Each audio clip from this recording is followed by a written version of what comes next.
You ready? Disclaimer, disclaimer, read all about it.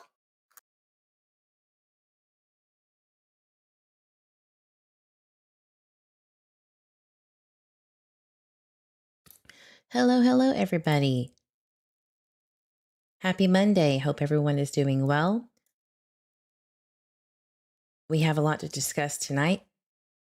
Let me say hi to everybody in the chat as I always do. Hello, Hellcat. Good to see you. Lenny, good to see you, hun. Chris, the outlaw. You devil woman, good to see you. Shani, my sweet girl, how are you? Jeep, who got the keys to the beep is here. Cracking asses, good to see you. Archangel, wilted lettuce, pointer lover, turtle dove, good to see you. Widow, lovely to see you as always. Miss Rubug, Michelle E, good to see you. Mazakine, gangster girl, good to see you. Karen Matt. Who else did I miss? Twin Thing, can't miss my twin thing. Margaret Allen, good to see you. Love from Scotland. And if I missed you or if you are watching the replay, thank you for being here and watching. Go ahead and hit that like button while you're here. Even the lurkers in the back. Haters gonna hate. That like button, however, is free. Don't hate on that. Hello, my friends. Long time no chat. Yes, I know. It has been a minute. I just got back from camping with the Littles and Mr. Eve. And it was, I like camping. I do. I don't like bugs. I'm a little bit prissy on that end. I don't like not knowing what that sound is or who's there, all those things, especially in a strange area. But it was fun. Mr. Eve knows how to survive, that's for sure. I would not be able to survive without him if there was some kind of catastrophe. But he has everything. He has like the water filter. When you go get water from like the river and it's all nasty, he knows how to filter it. He's got all the gadgets. He's got pretty much a kitchen that he brings that it's like collapsible. Anyway, he goes to Cabela's a lot is what I'm trying to say. Spends a lot of money. Tent camping or in a camper? Tent camping, but I'm going to admit something to y'all. Your girl Eve and Littles got a hotel because look, he's little. He's too little to be camping anyway, but it was cold. We can't risk these babies getting sick. So I didn't get to sleep in the tent. I crawled in it for about 15 minutes though. That was cool. But bigger Eve, original little Eve, he loved it, had a blast. So it was great. Lenny says, I have a tent that sits on my 4x4 bed. Nice. I've seen people do that too. That's awesome. Yeah, it really is fun though. I just don't like camping with itty bitties. You know how mom anxiety is and you hear all the stories. Look, what was that case in Idaho? Oh my goodness. the Dior Coons case. You know what I mean? When you hear about cases all the time, you're just like, yeah, not with Littles. Right? I would absolutely be the hotel. I'm not alone. Good. But I mean, I love camp. Don't get me wrong. I like getting dirty and all that stuff. It's the Littles for me. Like they have to be safe. Oh yeah, the state park stuff scares me. Right. We can go over that all day. And I swear, you're going to just make me never want to camp. But getting back on track here, Michael Vaughan, is there any updates? What do we need to do? Well, yeah, a little. But the biggest thing, it's about to get a little muddy. But the biggest thing that I have an issue with is the wording of this article that we're about to read. Let's just pull it up and get into it, guys. So March 1st, 2024, there was 2 or 3 articles out there floating around about JD Huff stating they're sending the case to the prosecutor for a second time. Now, if you followed the Summer Wells case and remember last year, Detective Pruitt and the district attorney of Hawkins County came out with an interview. And basically, the district attorney said, we're the liaison for the police to let them know what, they need, what they lack for charges on whatever it is. So he's kind of like the confidant of charges being brought because, the prosecutor's the only one that can do that at the end of the day, the state.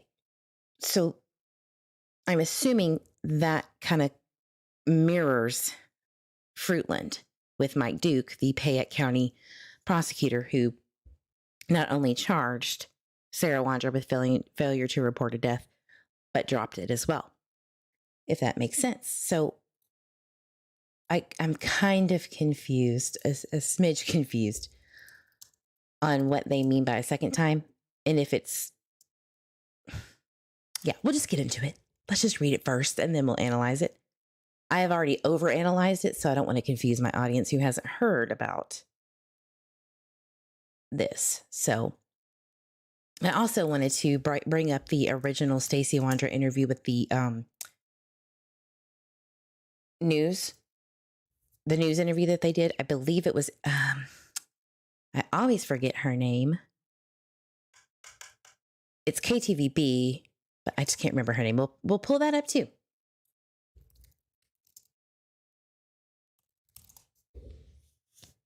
KMTV did this article. I was going to make a video and I was like, for what though? It really isn't that much of a big update, but let's get into it anyway. All right. So again, KMTV, it is 28 degrees in Twin Falls, by the way. That's cold for March. Yeesh. Morgan Romero, I think it was Morgan. It might have been. After nearly 3 years, the case of missing Michael Vaughan is being forwarded to the Payette County prosecutor. All right. Can't see without my glasses, so I'm going to have to make this bigger. I hope everybody can see that okay. So again, the case of missing Michael Vaughan has been ongoing for 3 years, and now the case is being handed over to the Payette County Prosecutor's Office, which it already had back in July of 2023. As you've seen, if you've been here before, we went over the oopsie-daisy moment on the jury commissioner's page where jurors will go in and update, hey, checking in on the website, and somebody put grand jury on the list. And of course, the Argus Observer from Ontario, Oregon, reaches out. They backpedal and go, we're not saying nothing. JD Huff was like, go talk to Payette County DA, Mike Duke. Mike Duke was like, bugger off. And everybody around them that wouldn't talk either. So everybody was quiet and didn't really expound on that. So that was, I guess, number one. Now they're saying this is number two. The second time it's being sent to the prosecutor's office. So they believe that there is enough evidence to show that Vaughn's body was once buried on the property of Sarah and Stacey Wander. Very interesting wording and how it is worded. Typically, in my opinion, when you want to be straightforward, you're not choosy with your words. So I was expecting that there was enough evidence to show, quote, that Sarah and Stacey and the other two suspects knew of Michael's body being on the property, being buried. But no, they said was once buried on the property of Sarah and Stacey Wander, which honestly, it's really Sarah's mother's, but whatever. About a year ago, Fruitland Police said in a press conference after the search that they had discovered evidence that Michael's remains were likely buried in the backyard at one point, but have since been moved to an unknown location. My questions that I have right off the bat are, of course, just like everybody else, When? When was he buried there? Was he actually, in fact, buried? Or was he hidden? How long was he there for? When did they move him? Who moved him? How did they move him? Did they track that movement from yard to wherever he is at this unknown location? And how are they going to prove all of these things? And what evidence could we assume they have? Because they're not going to tell us until, obviously charges are brought. And who all is involved in this and who isn't, right? I'm going to check in with chat before we get into it. That's why we are deep diving today, because we need to go over everything that has been said, which is typically in the news. They kind of get these little tidbits of information when the excavation was going on in November of 2022. Maybe there's something there. And then obviously we could always go back in time and see if there's something that can connect the dots as well, which usually does. Right? Hi, Cyber Ninja. So, okay, so are they doing anything for fuck's sake, says OG Mod? We'll see. Miss Rubeck, I think they just have to prove beyond a reasonable doubt, unless that's just a trial thing. Well, as my, one of my other creators that I watch is Turtle Boy, who is a very big controversial person on YouTube with the Karen Reed case. They can indict a ham sandwich, as he says, which is totally true. They can indict you for anything, hence the grand jury being in existence. So you can indict somebody all day. Are they going to convict someone or a group of people for a crime? It's very, in my opinion, it would be hard to prove without a body, without Michael's body, because they have said they believe he is deceased. And there must be evidence to support that somewhere. I do not know. Right. Well, that's the jury. I mean, that's what we're supposed to do in this country, is prove beyond reasonable doubt, right? Undeniable. I don't believe that for nothing, because if that were true, then why didn't they charge him for it? Yes. If anyone is involved in Michael's case, right? Disappearance, abduction, whatever you want to call it, I hope that this is true, that it's not, what's the word? Maybe probable, kind of looks like it. You have to be 100%, almost 100% sure, right? Or the evidence has to outweigh doubt of any kind. So let's look and see what we got. Maybe one of the four will speak out now. Well, two of them have, right? And they are basically saying that we, Brandon and Adrian are saying we didn't do it. We have nothing to do with this, whatever. And everyone's like, well, yeah, you do. Yeah, you did. Because Stacey confessed. Brandon and Sarah and Stacey and Adrian look like thugs, so they must have done it. Guilty until proven innocent, right? But I just have my personal doubts of certain things on this case. Who am I? Just a YouTuber. That's it. So at the end of the day, I could go kick rocks once charges are brought upon them. But I think that a lot of people feel the same way. And I'm hoping that if they are going to pursue charges on whoever it is, I really, really hope that it won't backfire for Michael's justice and for the family, right? We all want it to be as it should be, proper. Great, just properly charge the prosecute, and then so it is 100% proven, right? Smells like desperation a little. I would like to know how long an anomaly shows up with ground penetrating radar after soil has been disturbed. Right. Right. I would like to know that too. Hi, Mr. E. Good to see you in the chat. Okay, so even if they can prove he was there, can they prove who in fact did this? That is an excellent question. That is what I am basing this on too.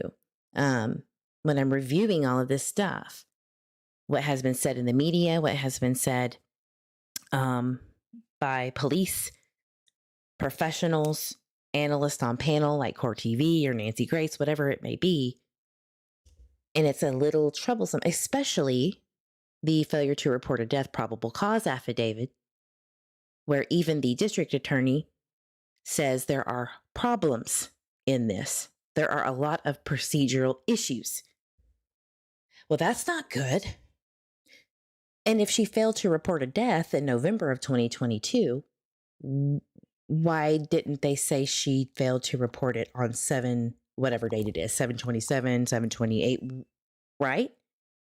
Why that day? Very interesting. So I think that there was procedural issues from the jump, if I'm being honest. Okay. So Chief Huff told KBOI that their investigation is ongoing and tips and leads are still being worked, but the case is in the hands of the Payette County prosecutor. You know what we should do, since Mike Duke isn't going to say anything. He said, zip it. He told his staff to shush it. Don't be telling nobody about our calendar, ma'am.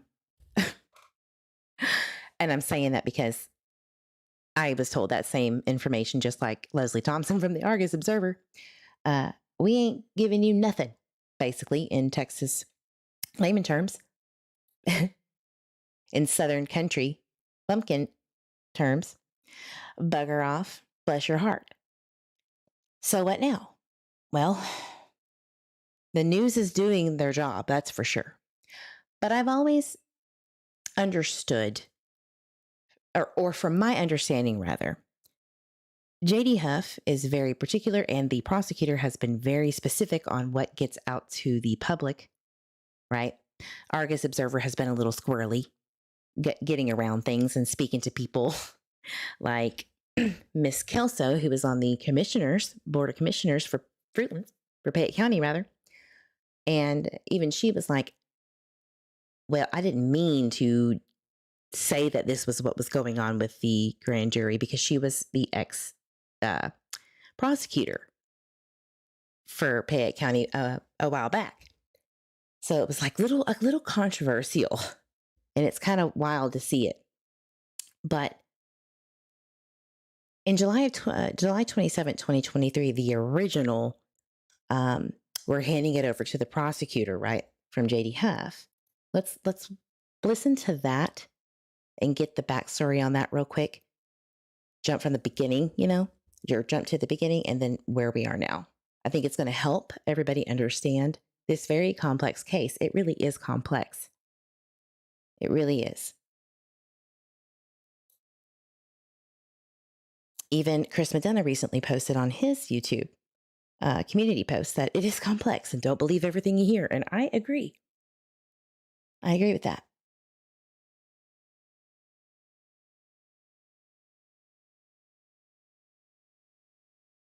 All right. Sorry, I had to sneeze. Investigators continue. Again, this is July 27, 2023, the 2-year.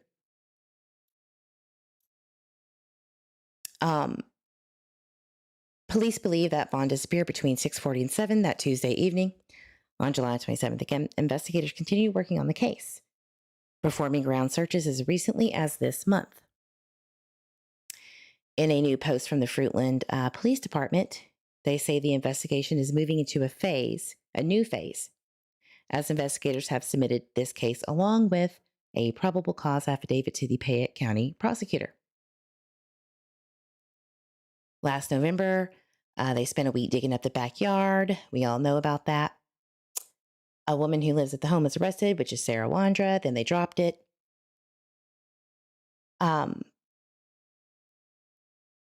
In the post from the Fruitland Police Department's Facebook page, the police say the case is still very much active, just like now, and that ground searches are continuing as recent as this month, which was, again, July 2023. Now, that was the first time that it, in my opinion, went to the grand jury. I think it went once at least, because he's sending it to the prosecutor a second time. Now, here's what's very, very odd about this. If it went to the grand jury for the first time in July or August of 2023, why did it not go through? Why were there no charges brought for anybody? What were they missing besides the obvious here? Because everyone screams, there's so much evidence. Because dogs hit on human remains in the backyard. And because Stacy said there that he was back there, even though he said he lied, he was being interrogated and lied to them to get them off of his back, which is not unheard of. It's not uncommon actually anymore. Then is that enough? Okay, there was also mention of J.D. Huff stating that they were sending stuff to a private lab. So that must be evidence that suggests Michael was there. We don't know that. We don't know that. And it could be a nothing burger. We just don't know. Then they went and searched without a warrant to the Kuna residence that Sarah, Stacy, and Brandon went that night to tow the Mercedes back to 1102 Red Wing in Fruitland. And because dogs, per Brandon's mother, Tina, that the dogs alluded to nothing but a leaky toilet where they came back to dig around that crawl space area outside, then he must have been there too. Well, we don't know that. We don't know that. There is nothing to suggest that there is anything confirming zip. All we know is those little tidbits of information that were leaked from either J.D. Huff or people around the news or the news themselves. Yes, Lenny, they did not have a warrant to go to Kuna. They asked to search that residence and they were granted permission by Tina, Brandon's mother. Now, if there was evidence or a probable cause to lead them to that area, they probably could have gotten it. But maybe they couldn't have. Maybe they didn't have enough. Maybe there was a hiccup, a glitch. I don't know. I'm not sure. But it is interesting, though. You would probably want to go ahead and get that warrant just in case they say, never mind. You know, maybe they said, yeah, you can come in. But the moment they say, get the hell off my property, right? Sorry, you got to go. You got to pack up and go. So Jackie Young says, if this case has been passed to the DA, should there be a new PCA that the public can view? I don't think that it's been... Charges have to be brought to see that PCA. And there hasn't been, as we know so far. But the original PCA, oh, you bet your girl Eve went and asked, why aren't you releasing this? I haven't got a word back. And I don't think anybody will unless you're either a local or with some authority figure. Because even over here in Texas, gets ignored a lot. And that's okay. I get it. Well, now it's back to the same old, maybe, mystery, maybe. Tits McGee, good to see you, hun. Karen says it still seems strange that Brandon and Sarah avoided the camera at his mother's house. I don't even know if that's true, though. I mean, could they have just avoided the camera to not set off Tina from seeing him? Because, you know, obviously he wasn't supposed to be there without her permission or knowledge, I guess. You know, maybe she was anal about her house, right? Maybe he had stolen from her before. I don't know. I'm just saying, maybe they just really didn't want Tina to call and make a fuss. Whatever, right? Or it could be nefarious as hell. We don't know. Twin Thing says, surely the soil where they said the dogs hit on human remains, that soil would have pH change synonymous with decomp bodily fluids. Right. That would be compelling evidence, right? And the only way that they're going to actually know if Michael was in that backyard and it is Michael's remains would be because they have his body and can compare DNA evidence. But if a dog hits on human remains, that is not enough, in my opinion. We don't know whose remains are back there. I even heard a pretty wild theory that, I mean, it's not out of the realm, but it's pretty out there that it could have been Sarah's alleged miscarriage. I think it was that was buried back there. I'm like, wow, that's really, really nuts, crazy. However, it's not out of the realm. These people are a little off. So, I hear a lot of things. There's a lot of things that people bring to my attention in the back, like emails and stuff, because they don't want to sound crazy. But this case makes you crazy. It makes you think, how can we explain what they're trying to say to us? Like when Mike Duke said, we're going to charge it. What do you mean you're going to charge it? You charge people, not things, right? And I don't mean to be ugly or snarky, but I mean, this is a little boy's case and justice we're talking about. Who are you charging? It's not an it, it's a person or people. So that when these things come out, you're like crossing your eyes and gritting your teeth like, damn, can we at least get some transparency for once? Right? The dogs can't be that specific. Right. Decomp doesn't automatically mean it was Michael. Right. Right. That's what I'm trying to say. How are they going to prove without a shadow of a doubt that it was Michael and that Michael was moved, and who did it, when, how, where, why? Not necessarily why, because motive isn't, I don't think, a factor in Idaho, but all of the others. Who, what, and when, and how, for sure. Hi, guys. I'm headed to the beginning. Gonna lurk. Just getting over the COVID. Oh, no. I hope you feel better soon. I think we all had it too. It's just viral pneumonia, in my opinion, but it is deadly nonetheless, just like the flu is, and it is serious. Can you get DNA out of the soil? Yeah, absolutely. If there's enough mitochondrial DNA and, depending on what it is and how old or degraded it is, right? Hey, Justice Jane, good to see you. So there was one more article that I found too. Let me use the tools on Google to do just the past 48 hours. Yeah.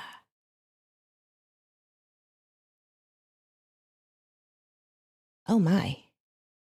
Dad drug smoothies of 12-year-old girls. Oh my God. Hold on a minute. That really oh Lord.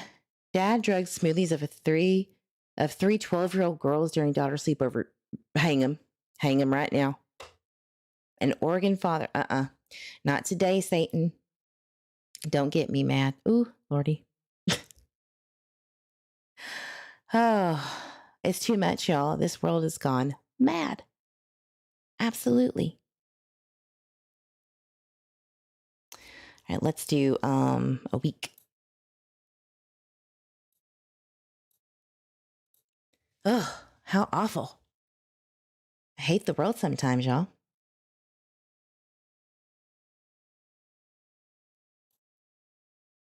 There was, I think KBOI did an article. I'm almost positive.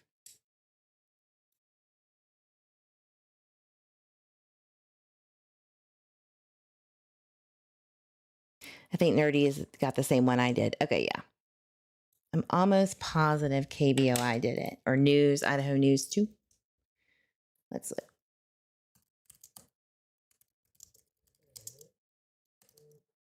Oh, my mommy's calling. I better take this, y'all. Y'all just watch the screen and listen to this lovely elevator music. I'll be right back.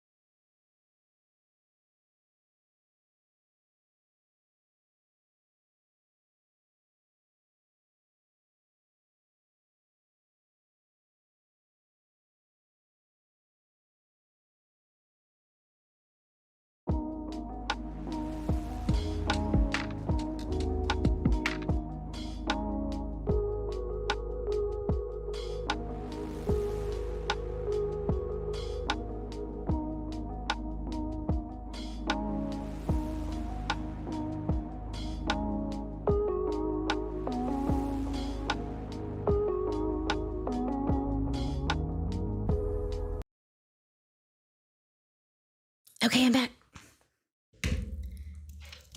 Thank you for waiting. All right. This one has a little bit more information on it. So we're jumping back into the most recent update, March 1st, 2024.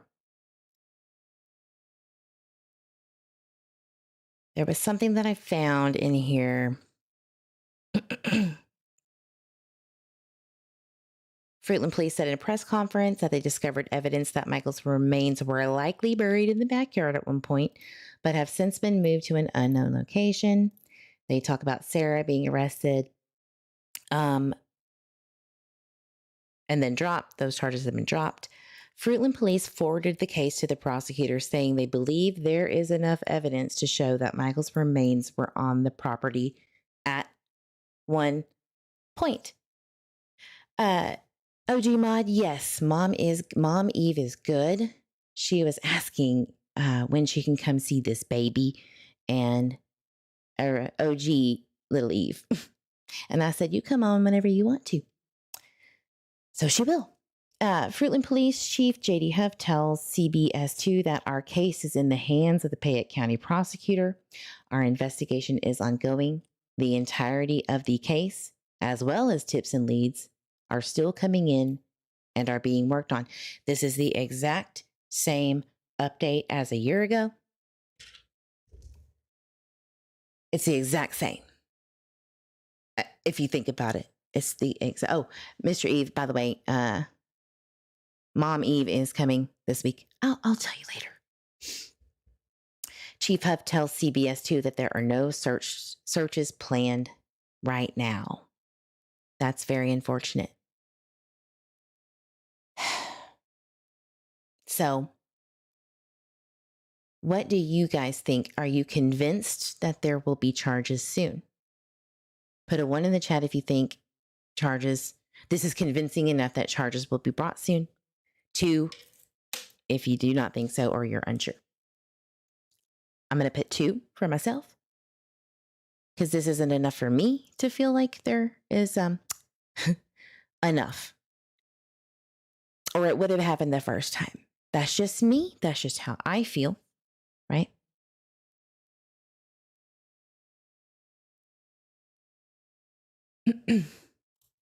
So let's, 2.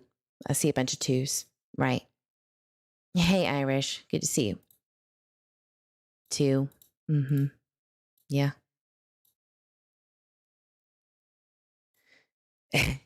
Better behave, says Karen. Mr. Eve, you heard her. But as I said earlier with the quietness, I said this was the calm before the storm. Yeah, it could be. I have to go with the 2. This would be a DP case. Yeah. Beyond a reasonable doubt. That's right. I think there's unreasonableness in this damn case. So much so that it really is going to take the receipts. I mean, the receipts, you know. So let's jump back a little bit to October of 2023, just about 4 months ago. I had to count on my fingers like a child in school. Let's look. The public may soon know a portion of the outcome of a law enforcement investigation related to missing Fruitland boy Michael Monkey Vaughan. Portion is an overstatement. Portion is an overstatement. As the prosecutor does expect to file charges, but has not stated what those might be. Right? I expect to charge it. But there are a lot of complexities, and I'm being careful with that. That is exactly what Chris Madonna said on his YouTube community page. I can't remember how. Is that how you do the handle? I hope so. Oh, damn. I got it right. But can they prove it right? So let's see. Oh, scary dude. Just scary dude.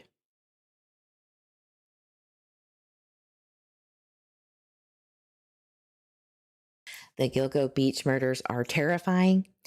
My biggest fear in life, you know what? I'm not going to say my biggest fear because somebody will try to make it come true. So,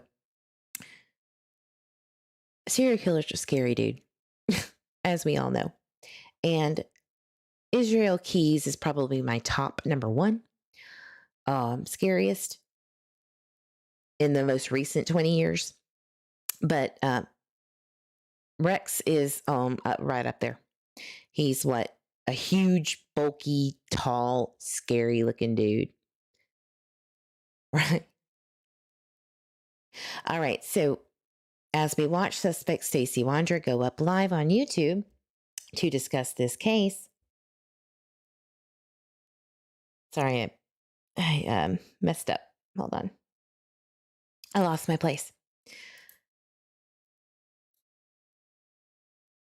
1 month ago, as we watch suspect Stacy Wander go up on live on YouTube to discuss this case, let's not forget he and others have been named suspects in Michael's disappearance. Do not be deceived. There is much more to the case than what he is saying. This video will give you a better idea of the area, which it does. It does. And they go through Cornwall Way, they go through Hidden Meadows, they go through Southwest 8th and 9th and go past the police station, meaning Chris Madonna and his lovely wife. But JLR did it too, and I'd probably use his video because he actually got, the backyard. He did. He got the Wanderer's backyard. He got some good footage of that area. And the dig. So that's what he says. What do you think? There's more to it. And he actually didn't say that at first. The original post said, he edited it. I can't remember exactly, but it was a little bit different. But he says, again, do not be deceived. There is much more to this case than what he is saying. So that would mean in addition to what he is saying, there's much more to this. I believe it. I believe that. Absolutely. Now, what do you think, honestly, what do you think about what Stacy Wander has said from a perspective of not lying or none of that stuff? Do you think that what he has said is enough to convict him or give him his exoneration or freedom from being a suspect? Put it in the comments and in the chat. I personally think that he cannot be charged with what he has said, or he would have already been charged if there was something implicating him. Personally.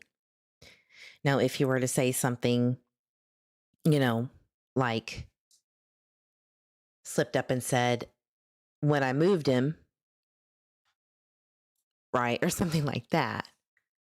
But that's not what he not to my knowledge, he has said that. Not to me, anyway. Gonna need more than that. Neither. Yeah. I need some coffee too. I'm drinking coffee, but I need some more. Oh my gosh. It's been a long week and it's only Monday. If they had evidence, they would have been charged. Right? Right. And I hope that if they are complicit and it's, legit, charge them. But I don't feel like it's there and haven't from the jump. All right. So that was done. That was told to Argus at the end of September 2023 that Mike Duke says, I expect to charge it, but there are a lot of complexities, right? So at that time in October 2023, in the last couple of days, supporters of Michael Vaughan's family have begun to echo what Duke said. This includes an update from the administrators on a Facebook page previously dedicated to information regarding Michael. Quote, the recommended charges and reports have gone to the prosecutor and they are waiting for the grand jury. It appears charges are forthcoming in the near future. In the near future, as I've said on this channel, to Payette County is not near at all. Like at all. It's the opposite. And I'm just being real with you because it's been how long? I hate it when that word is used loosely because it's more likely, or they think you got to know, honey. And when you tell your community it's coming soon, elaborate on soon. And if you don't know, don't say it. Because locals confide in me a lot, actually, about how frustrated they are. And some of them are too afraid to do it publicly in their community because of the backlash that they either have received or will. And we all know why. It's very frustrating for them. This is just so unfair on the parents, says Jackie Young, kind of building up hope all over again, and then maybe nothing to come of it. Right. And the community who is also grieving and also nervous and scared about their children. Are they, is Fruitland dangerous? Things like that. No matter if it's not, the fear and anxiety is enough to put you in the grave sometimes, right? Mr. Eve, I will fight you over my Pepsi, buddy. Ooh, I'm going to let y'all duke it out in the chat. That ain't my fight. I love Pepsi, though. I'm going to be honest. Okay, back on track here. As for Sarah Wanderer, she was sentenced on unrelated charges, as we know. It is unknown. Listen to this. This is what kind of perked me up. It is unknown as to whether she is included in the grand jury file. What? What? Why was that said? Was that asked and they said no comment? Like, why was it put that way? It is unknown as to whether she is included in the grand jury file, meaning it had to have been brought up or just worded a different way. Like, we are unsure. The Argus Observer has a request for comment pending with Duke related to the statements about the grand jury, so it looks like it was just unanswered. On Monday afternoon, an official at the Payette County Courthouse said that there are currently no grand jury hearings on the court calendar. Those hearings are set at the request of the prosecutor, with court officials setting the hearings on the calendar in conjunction with the judge's calendar. So this is where the whoopsie-daisy happened, right? And then they backpedaled. Well, we're just not going to tell you, right? This is the thing that gets me, says Shaney. If they think Stacey did what they say, why let him out to possibly do it again? Because they could have, I don't know if you guys saw, Justin Farrell got the video, the jailhouse footage of Stacey Wandra punching dude in the face. You remember that? Have y'all seen that? Did y'all know about that? Pow, right in the kisser. Well, I got the backstory on that. Not that it really matters. Don't hit people. You don't assault people. However, in prison, it's a little bit of a different situation. Let's just go ahead and play it. Justin Farrell is the one that I will be playing the video on. If you could please drop his link in the chat or whatever, I'll put it in my description box.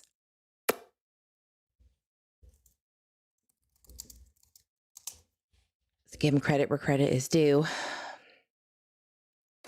Stacey W. Jailhouse Cam.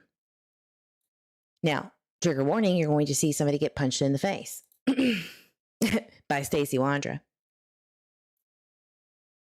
Again, here, I'm going to put this in the chat, is the link to the video. Don't go and watch it yet. You can watch it after my live if you would just please hang tight with me. So, here is Sir Stacey Wandra and somebody who really pissed him off, obviously, in the jail.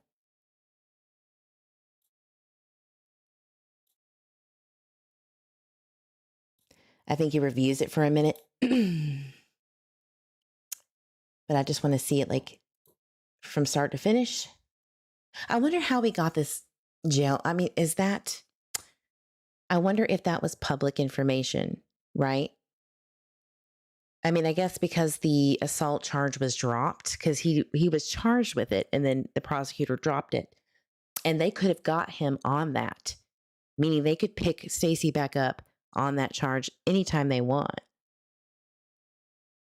So why haven't they? If they feel like charges are coming soon, they could have just kept him in. Did they forget? I don't know. Maybe he's in now. I have no idea. Haven't talked to the man.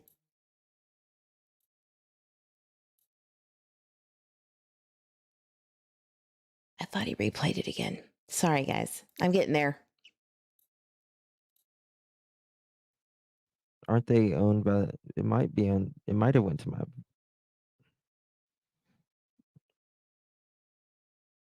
Was then returned to a cell and locked down for safety. The review of the cameras revealed both inmates had been arguing when Wandra, standing up to his inmate, and hit him on his face.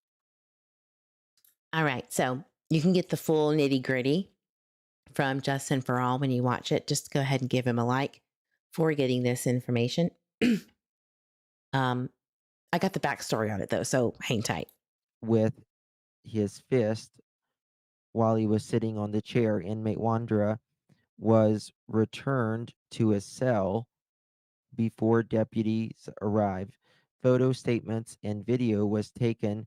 Both parties received write-ups and disciplinary actions. I think I shouldn't have got a disciplinary action, in my opinion. Charges were also filed for someone. So homeboy got his nose split, and I guess he also got some injuries. Meaning Stacy. He got this on February 1st, so I guess it was FOIA'd. I mean, it makes sense. Hi, Val. Good to see you, hon. Who he knows We is are not gonna we are fight about back. to watch Stacy. We're about to watch Stacy punch a inmate in jail, and I will again give you his version of what happened. It is. He is Amy. He is a total, absolute. Look what he just did to this man. He's more than capable. Yeah, well, this Michael was 5. Boom. No dog bones here, all fist. So Stacy Wandra just punched home dude in the face. Now his version of events is that in jail, people got word of why, what was going on. He was being interrogated. He was obviously speaking on it. And this guy had been, per Stacy Wandra, okay, had been calling him a chomo, which is in jail slang, right? A PDF file, all right? It hinting to the fact that he is a PDF file. And he had been harassing him about it for a while, and that's why, per Stacy, he punched his ass. All right? That's the story. In prison, when people call you those things, you have to, be on your guard, because people, obviously, no one likes a PDF file while in prison. And when you name drop that to somebody, you're targeted. I kind of understand where he's coming from. I don't know the 100% truth. All I can tell you is that's what was said. Didn't even knock the guy off his chair. I mean, maybe his intention was just to shut his mouth at the moment. I don't know. Right? So that's just all I know. Fights happen, I guess, in these situations. I don't know why these inmates who had issues are so close together. That's just my opinion. But apparently there's no audio in the jail. And Stacy said that this guy was taunting him during this whole thing. And I don't think you can hear anything. So just know that. draw your own conclusions. Prison is not a place where I would assume you would be in a good mood. Apparently, he said it was Thanksgiving, and he was also pissy because he wanted to be with his family eating all of the good things Thanksgiving has to offer. I believe that. I believe that. I believe it. So, that charge that they dropped on him for assaulting that dude, couldn't they have picked him up on that one? Maybe. Maybe they're waiting for the right moment. We don't know.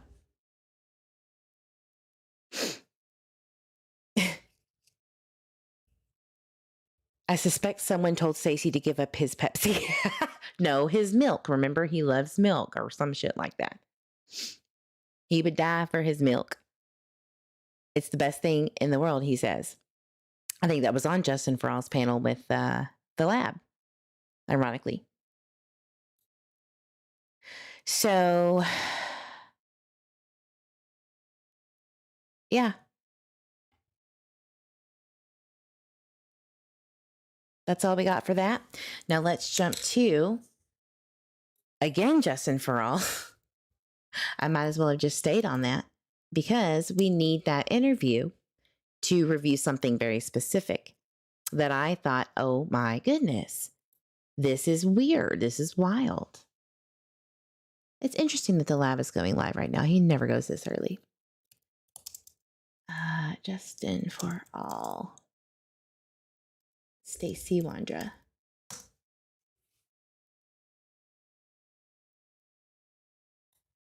There is a certain point in this interview that I don't understand. I need your help, actually. If you're listening on the replay, please help your sister out and put some comments, some thoughts below. I am confused. Again, give a shout out to Justin Farrell. Here's his link in about the da-da-da-da-da. Okay? Don't watch it right now because we're going to review it. Do it later. But it was dead because the barbecue we had 2 barbecues at the time, and one was. All I know is I told them that fable.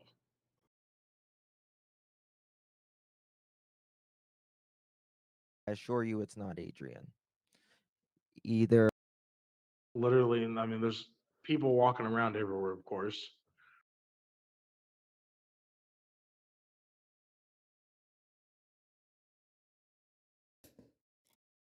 Hang tight, we're getting there. Really just had to go back to the shelter.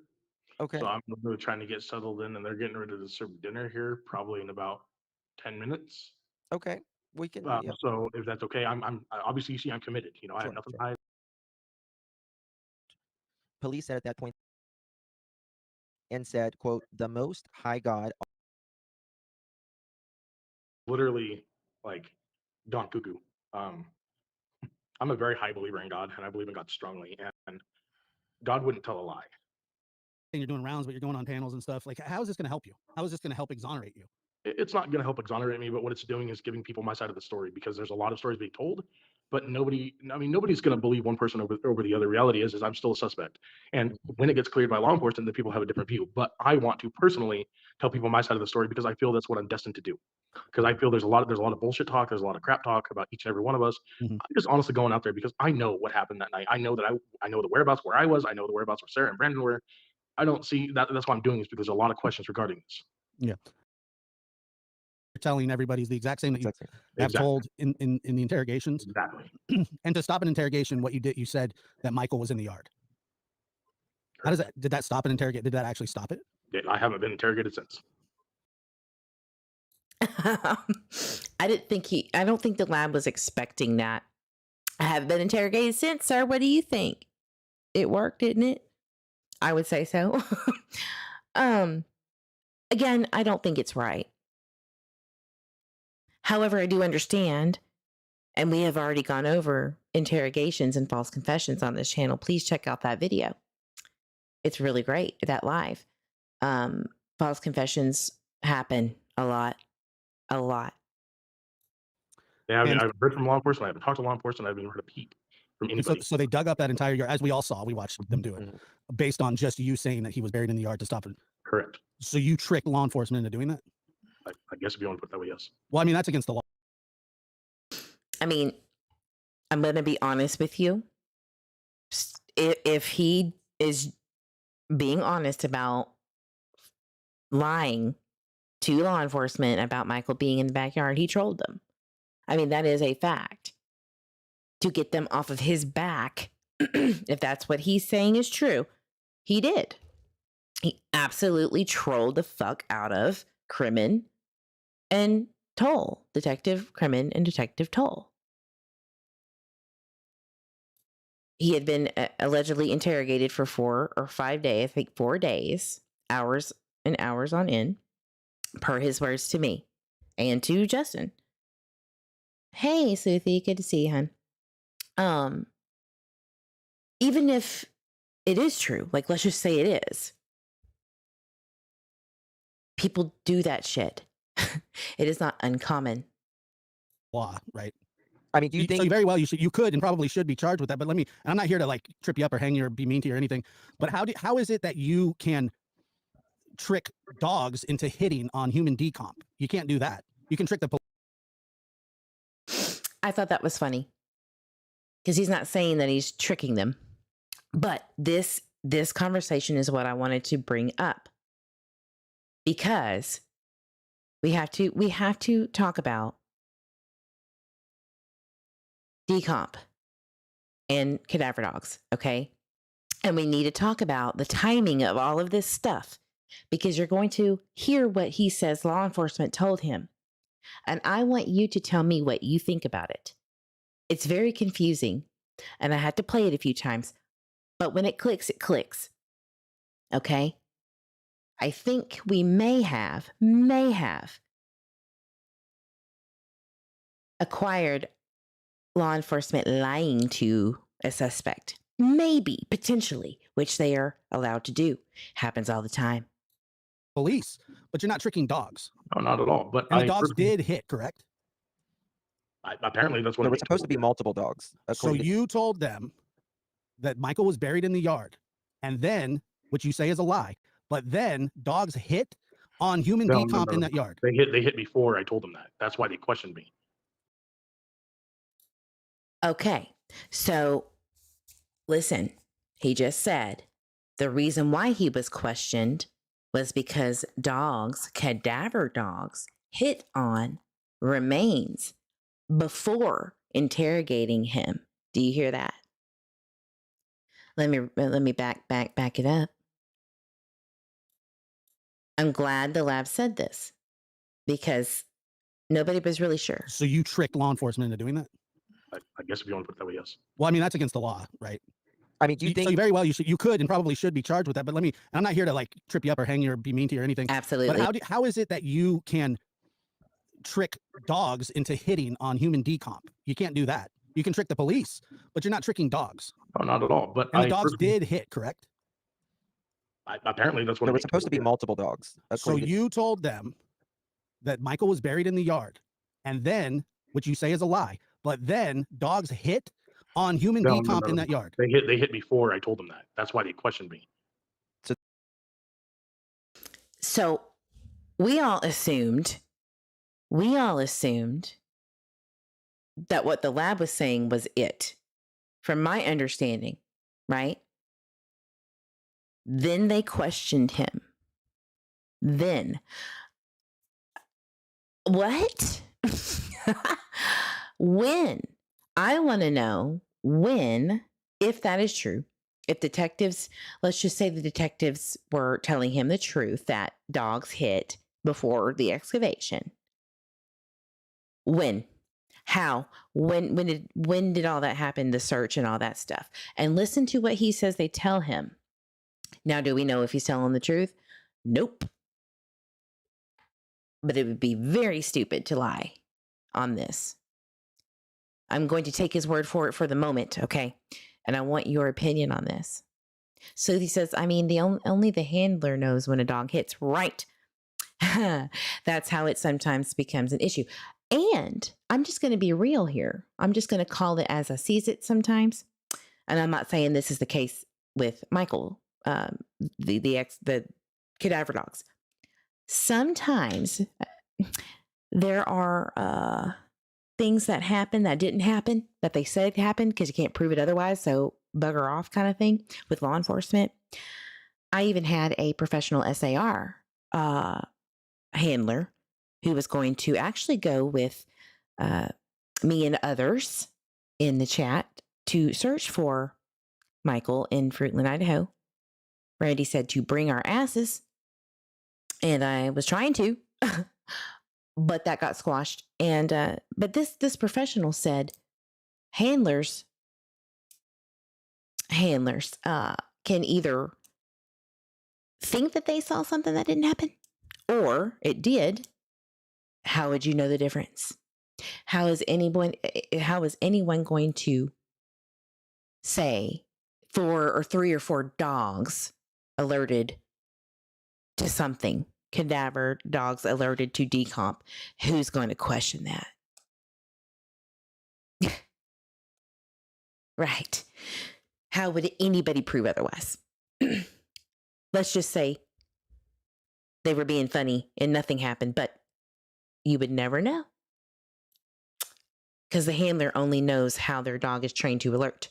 Does that make sense, guys? I'm not saying that's what happened, but it happens. It does happen. Go look in Reddit forums, okay? Lenny, I watched enough interrogations play the XYZ game is found to lead to a confession. Right. Sophie says, if a handler says my dog winks at me when he detects remains, how the fuck are you going to argue that the dog didn't wink?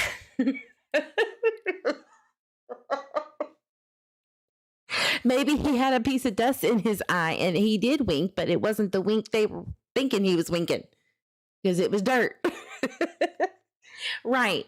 Sleuthy puts it in a very a more humorous way than I do. Exactly my point, though. Exactly. How do you really know? Dogs cannot speak. Did they hit before? Correct. So did But to prove my point that there was nothing back there, that's why I had them go dig it up. I knew there was nothing back there. I simply was very much so under pressure. I was being interrogated to the point of tears. I mean, for hours a day, for like 3 or 4 days. And honestly, I could not take it. It was killing me. but I thought you said you gave them the tip. I did give them the tip after they interrogated me. If the dog So let's refresh this. They tell him the dogs hit on decomp around his home. Let's just say around the backyard. I can't remember exactly what he says. He's about to tell us. That's an awful picture. Sorry about that on the screen. But they're telling him that it already happened. When? I would like to know when. Are they fibbing to him? Probably. That's my guess. Right. Or maybe they did have the dogs around the fence outside of it and they were like, rough, rough, alert, alert. We don't know. But listen to what he says, though. It goes a step further with where the, quote, dogs hit versus what the detectives say versus what Stacy or where Stacy points out to law enforcement where Michael was not buried but buried. Okay, just listen. dogs would have hit earlier, they would have just dug it up. Yeah, that's the thing. If that's what I'm trying to understand. That's what I'm saying. here. Like, so obviously, I mean, I mean- they wouldn't notice. They wouldn't have known to search your house if Right. they hadn't had it. If you hadn't given them the tip. That's what I'm saying. I told them. you told them, and then the dogs hit, correct? No. Because the dog, if they hit on cadaver dogs hit before, that's at least what I'm being told. That's what law enforcement told me. That's what Detective Crimmins told me. they would. He said Detective Crimmins told me. So now, thank you, Stacey Wandra. Now I know who was interrogating your ass, which is one of the lead detectives, Detective Crimmins and Juanita Toll. He'll say this in a minute. I figured it was them because they are the lead investigators on the case. But they're saying that the dogs hit before. Now, if he had his lawyer like he said he did, the lawyer, I would assume, would have questioned that and said, whoa, whoa, whoa, slow your roll. What do you mean? I did get clarification from Stacy on my end that the lawyer was not there every day. From my understanding, he was only there at the beginning, and then he came back, right, and talked to detectives. I don't know the truth. I'm just telling you what he told me. So a lot of people were like, well, why did all of this happen and the false confession happen when his lawyer was there? His lawyer would have told him to shut his face. I mean, at the end of the day, you don't have to do anything your lawyer tells you. It is very wise and recommended. But maybe he came back for whatever reason the next day and got interrogated. I don't know. I think it's just a goofy goober moment. But so let's just say the last 2 days, he was interrogated to the point of him falsely confessing. He is being told that dogs are alerting to human remains, and I'm assuming they're spinning it to be Michael's, right? More like it's a fact, but not saying it's a fact, maybe alluding to it. That's a very interesting conversation that I would love to be a fly on the wall for, because are they lying to him to get him to confess? Who knows? Dig it up though. They would have dug it up if dogs would have hit. Not so they didn't. They dug it up because you said Michael was buried in the yard. Correct. Okay, but Then they bring the dogs out there to confirm that, hey, there is human there is they're hitting out here. So then they dig it up. All I know is I told them that fable. That's what I told them. I don't know anything further than that. And you can I know see that how they that's said going to the be dog- hard for people to understand. I do, absolutely. Because I mean that's a lot. I agree. It's going to be very hard to backtrack on a false confession. However, his lawyer, if the lawyer is going to represent him if he gets charged, is very well informed on false confessions. He has been doing federal cases for years, and he is specialized in death penalty cases, which you could only be eligible to be on the indigent fund legal counsel in Payette County if you are an expert in death penalty cases. So,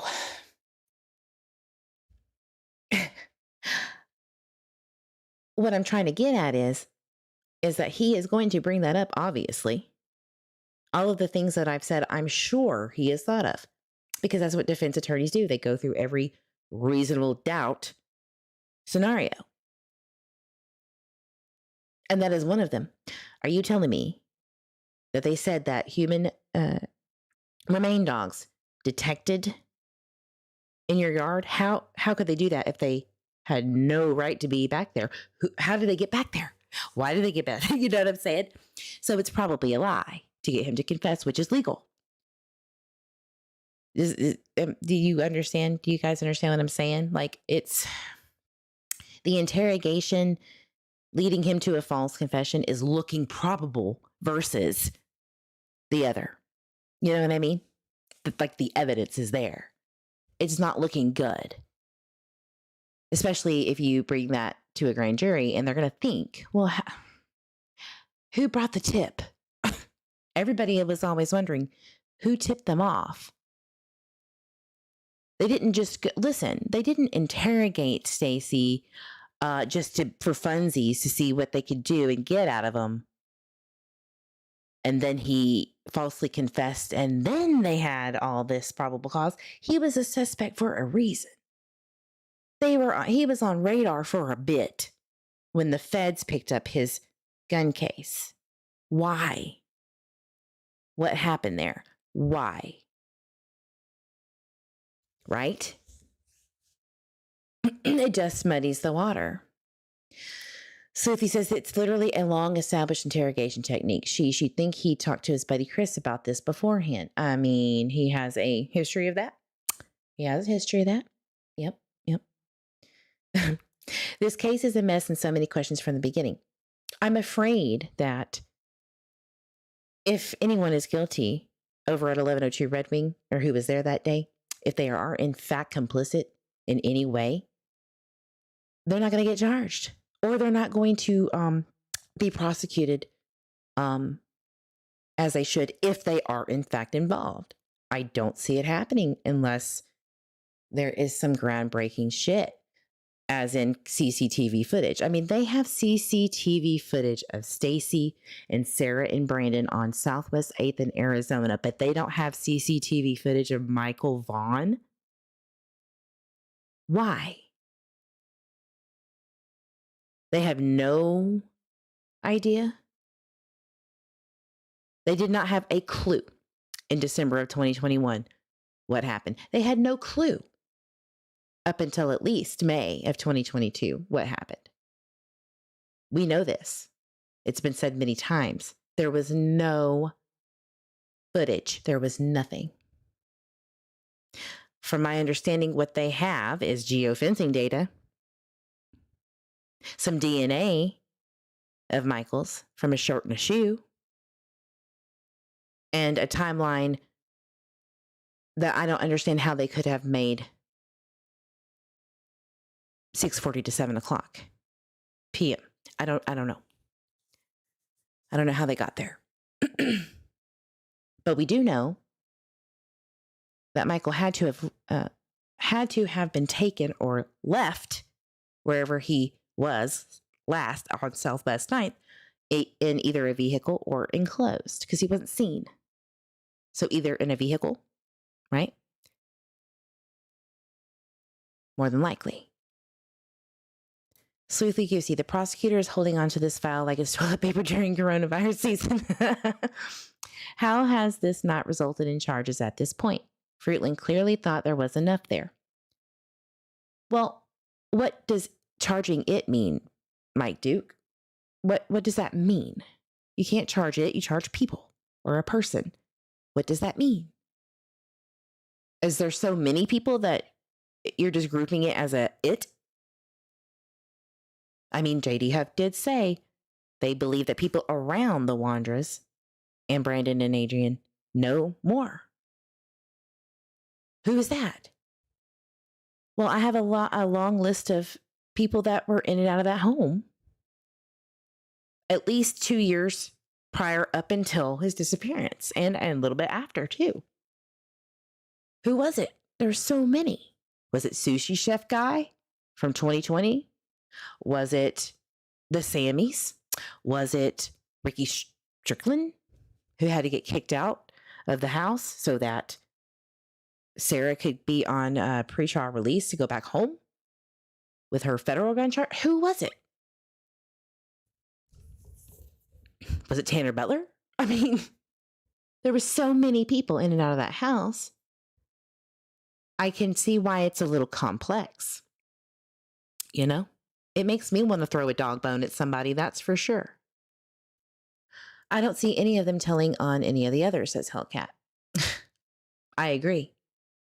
Not unless there is a CCTV footage or evidence beyond a shadow of a doubt that they were complicit. Then, then I think that they would sing like canaries. But maybe there is nothing to sing about. Maybe there really isn't. They have to have something up their sleeves or they have nothing. It's either one extreme or the other. That's my opinion too. The word it is disturbing. Absolutely. Pow. I know. It's frustrating to me. Now, let's continue for a little bit longer. To get an interrogation to stop, all you would need to do is say, hey, I want to talk to my lawyer. And I did that. My lawyer was present with me. Okay. I've got the clip where JD Huff said we have multiple dogs hit and we've got all of this based on evidence, it says. Okay, but what evidence? If you're going to use that against somebody, right? There's gotta be more than that. Like, what about the blood stain dripping outside the window? I'm thinking of Brian Koberger.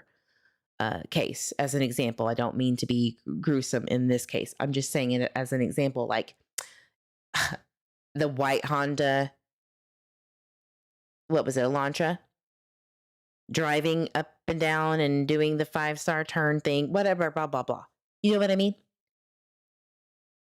They released that to the public before trial, but we have zero, nothing, nada. We have seen nothing. We don't even get the courtesy of confirming whether Michael was seen that day by a neighbor.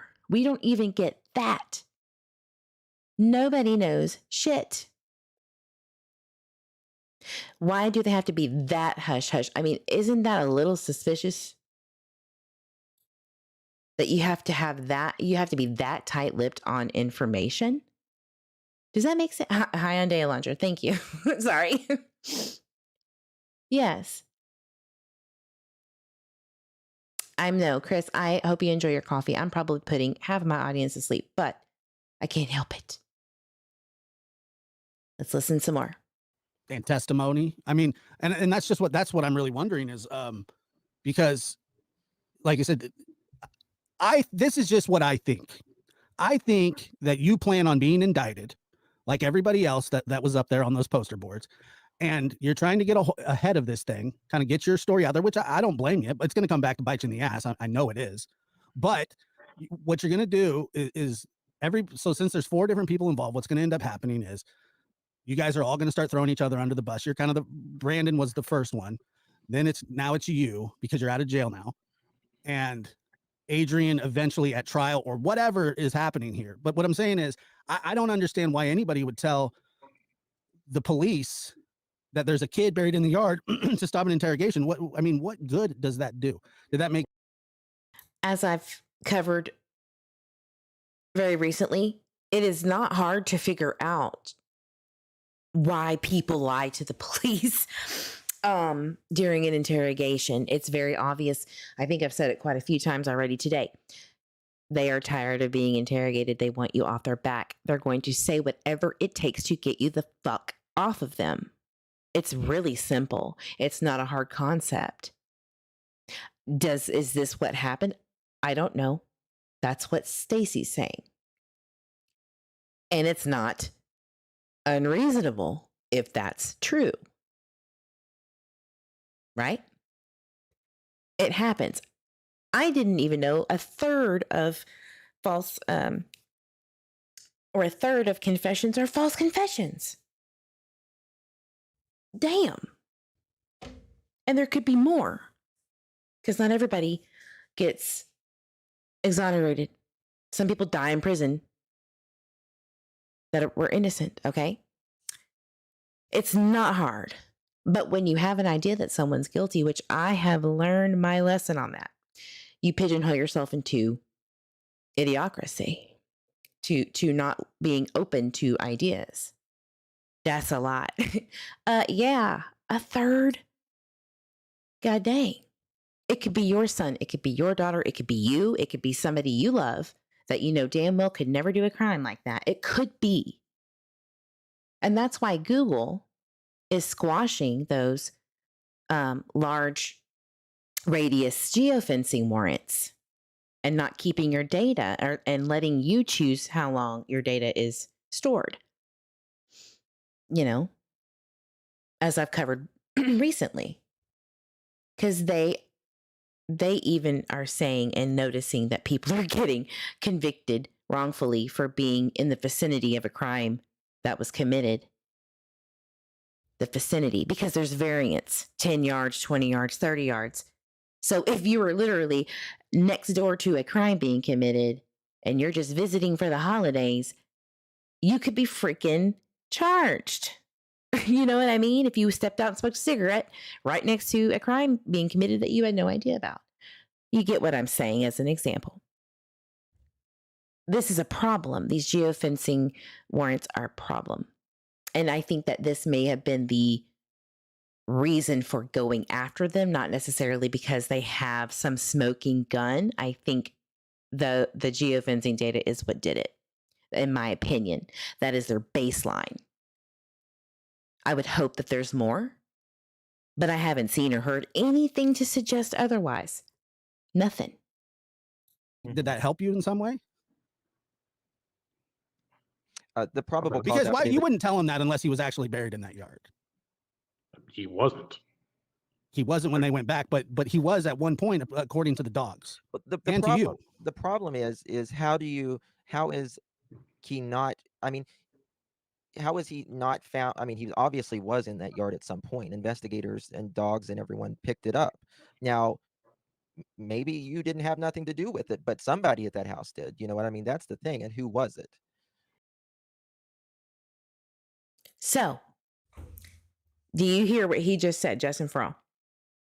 I appreciate what he said, actually. He said, well, maybe it wasn't you. Doubt. Well, hell, maybe it was somebody else in the house. Maybe it was someone else outside of the 4 people. Maybe it was someone conspiring with somebody outside of the... We're not going to know. We cannot speculate on that, honestly, with what little we have. You just can't. There's nothing to go on except for what law enforcement is keeping close to the vest. We aren't going to know.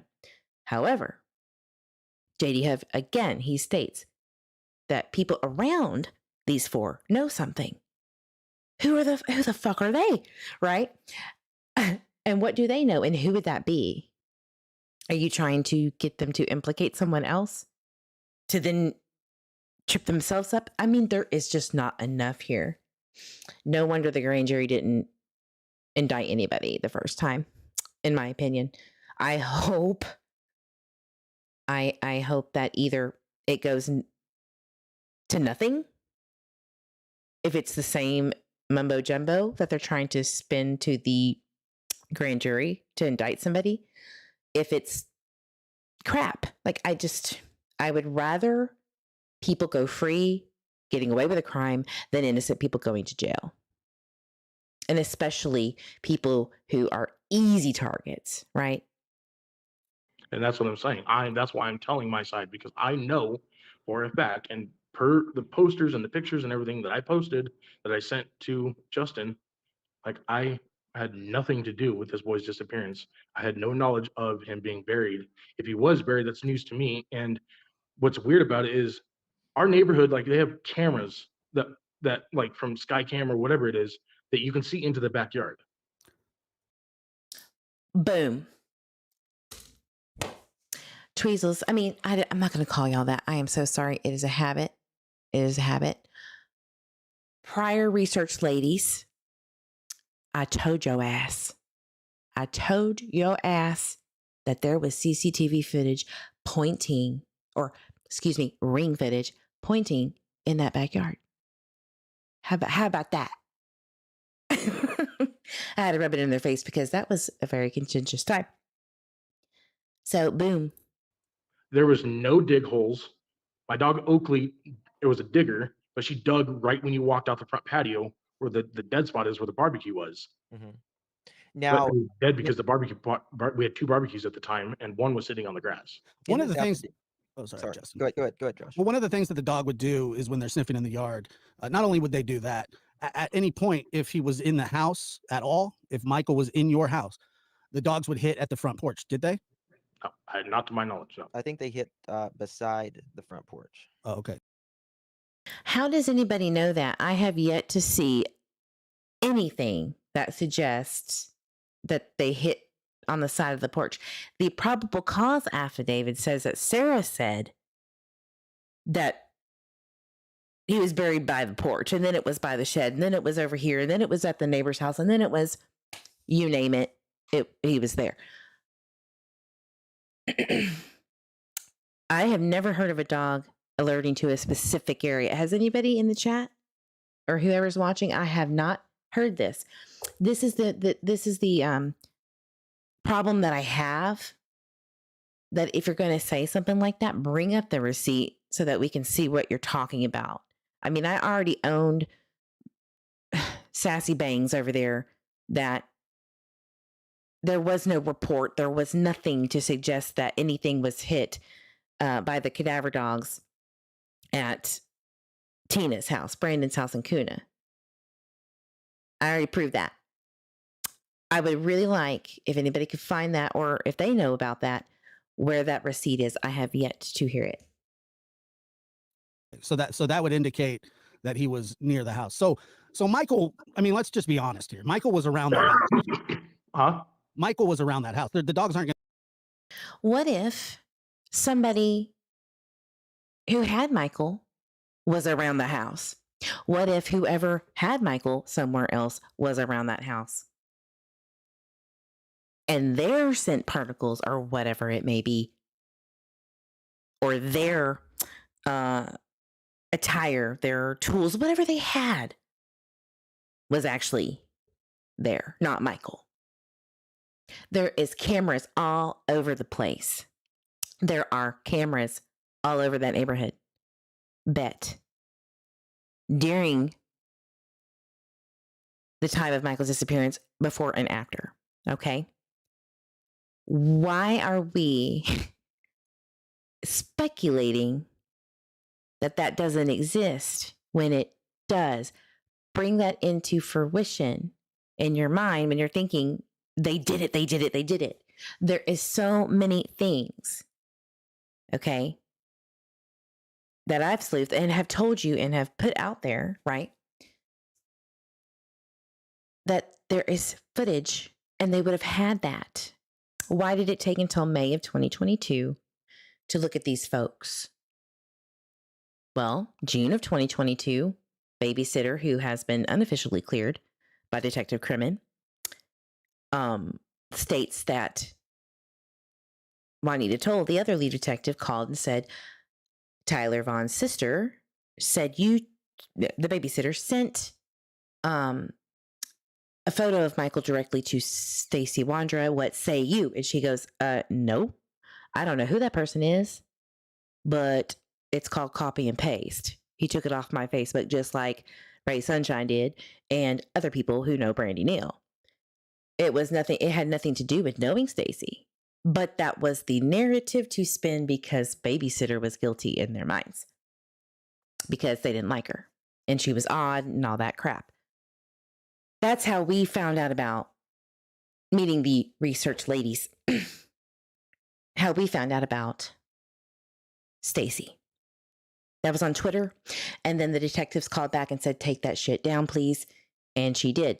But we already had the screenshots and we already knew about it.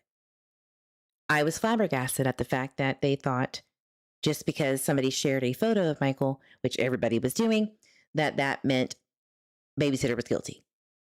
I mean, it blows my mind to this day that was the consensus from the jump.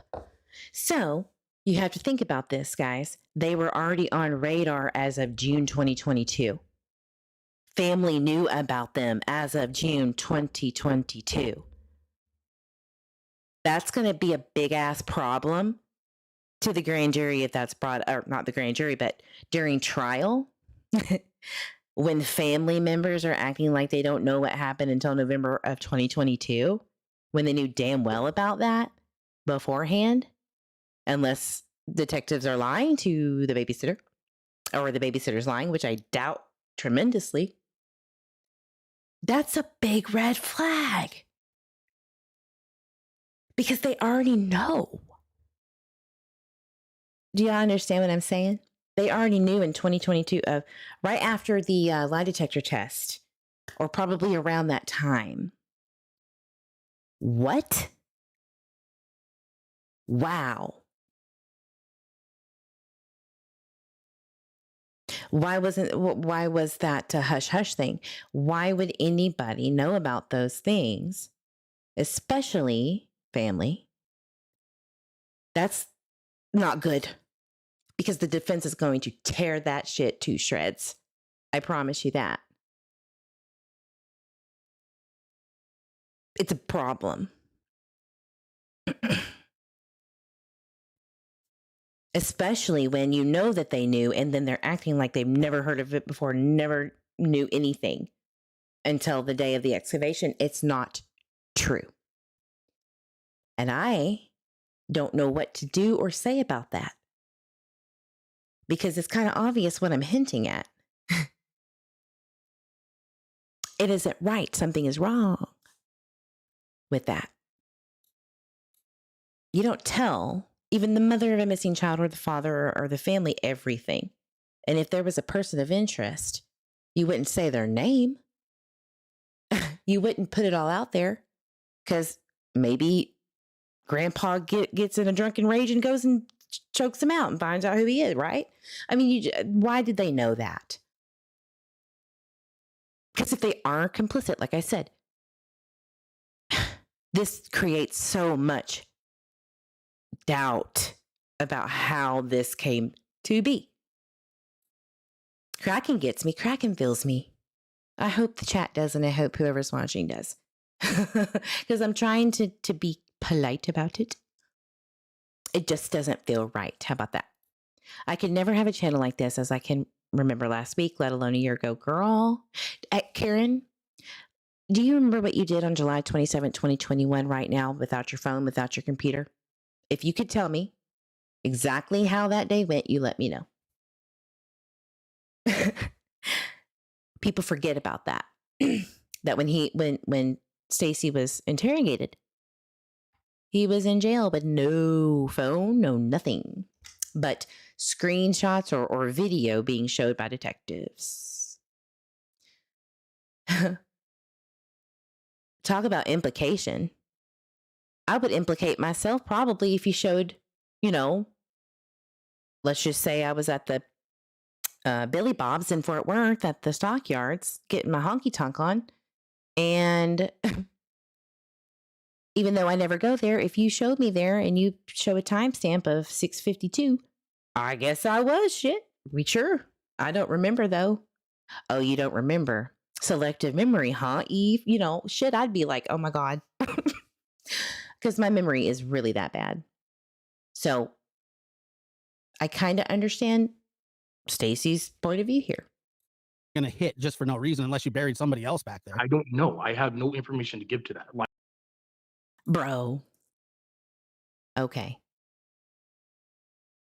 Are you telling me that people can't be buried in areas like that subdivisions are built over?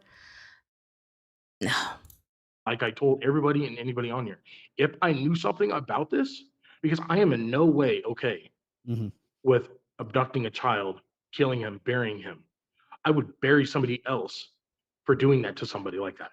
Now, Right. the probable I cause would be affidavit, it says that you spoke to them while you were not in custody about this. I gave them permission Okay, maybe that's what to that search the house when Sarah got arrested. Mhm. I didn't get arrested. She got arrested April 13th of 2020. Okay, if anybody has seen my Tanner Bone Dog Looking Ass series, please go watch it because I have covered it. What he's saying, I assumed was the deal. Remember, I go over exactly what happened. They didn't get a search warrant to go search the house when they left and cleared the scene when Sarah threw the bone, blah, blah, blah. Because they were looking for that missing gun that Tanner said she had and said, remember when Sarah said, "Get out of my house, you punk ass bitch. I got this steel that's going to do more damage than that dog bone I just threw." Okay. Gangster life. But then she goes and hides at her mama's house, a street behind her, who actually owns 1102 Red Wing, too. Then they come back to talk to her, the mom, and gets the gun, gets the truth. But when they came back, before they got that gun, Stacy let them in. Why would you let police in your house if you knew about a boy being back there or was back there at one point? I would not. That would be too dangerous. Not to mention, Stacy Wandra let them or told them they could come on in December of 2021. I've already covered that. When the heater went out and he was like, "I'm cold," but homeowners aren't answering and the gas people need to be called because it's cold. And he told the police to come on in and talk if you need to. What? That's even closer to the time of the disappearance. That's only, 4 months after? Or maybe 5. And he's like, come on, police, you can come on in and talk to me, but I'm cold as shit. Somebody better come help me. Can somebody go over to Sarah's mama's house and tell him to call the company? Right? I mean, I don't get it. The only person that I'm looking at suspiciously at all, really, is the person that hasn't said a fucking thing, which is Adrian. I got arrested May 6th of 2022. Okay. All right. Do you expect to be indicted for this? I was going to ask, yeah. I mean, If I am- obviously, you have an idea that you're probably, or else you wouldn't be doing this. I mean, let's just. I've seen doing this this to before. clear to tell my side of the story. And if I'm indicted, they've got a long road ahead of them with going to trial. Well, I mean, not really. If you told him that he was in the yard, I mean, you're going to be charged with lying to investigators if that's what you did, and that's a serious crime too. And if I am, I am. I own up to that. This take is in accountability. October. Prosecutors on the investigation over Michael says, quote, I feel you, and I get that. But And that's like that's a hell of a I coincidence. gave them a direction. Okay, this is where If you dropped off, you're going to be sorry. I hope that you watch the replay because this is important. And then we're going to wrap it up. This is what I've been waiting for. Listen to where he says he tells detectives where to search for Michael. Listen. I know that it was a lie because that dog may have hit in the backyard, but the direction and area that I pointed to him, the dogs did not hit around at that house in the backyard. I told them he was literally buried directly across from the patio. That he was literally buried directly across the patio. And I believe he says by the fence line. Let me play it. mm-hmm. Well, who do you think did this? I don't know. Is I it know some- do you Adrian, I think know it was somebody in Adrian the has house? I know Adrian has, according to detectives and what I've been told by them, that Adrian has a huge history of human trafficking. So I wouldn't put it past him. Oh. But the matter of the fact is when and how he would get away with doing something like that, because I have no knowledge of any of this. Okay. All right. Let me just play this. Okay, he does. I pulled up the transcript really quickly. He says by the fence line. Let's look at that real quick, just real fast. We can go to maps. I'm going to show you where I think he's talking about. They're saying, he said the dogs alluded to the shed, or that's what they told him.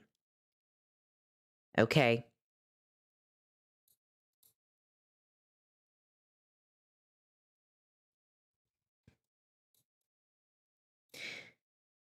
Wow, the excavation's updated on maps. Look, that is so nuts.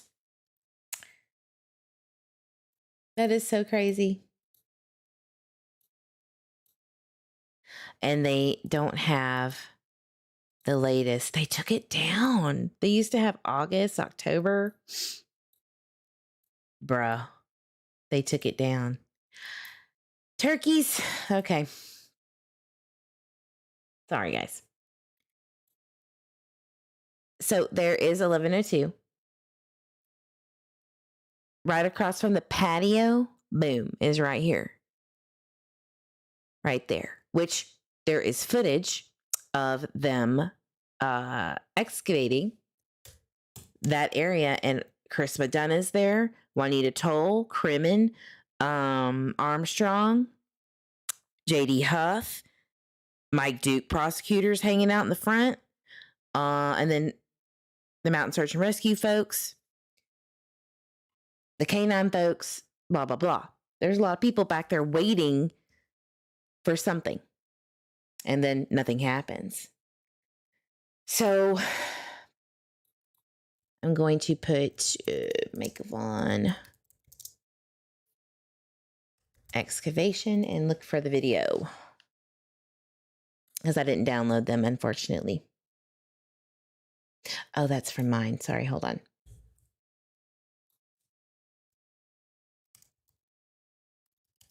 Everybody knows that footage, but I want to play it.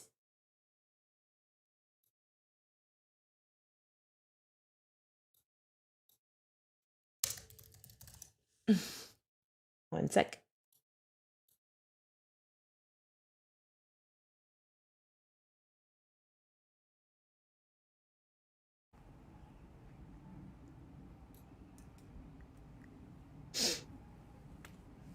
So this is from the neighbor.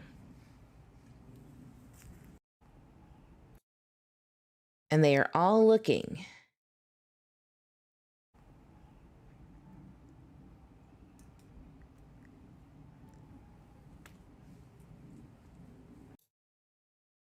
Intensely.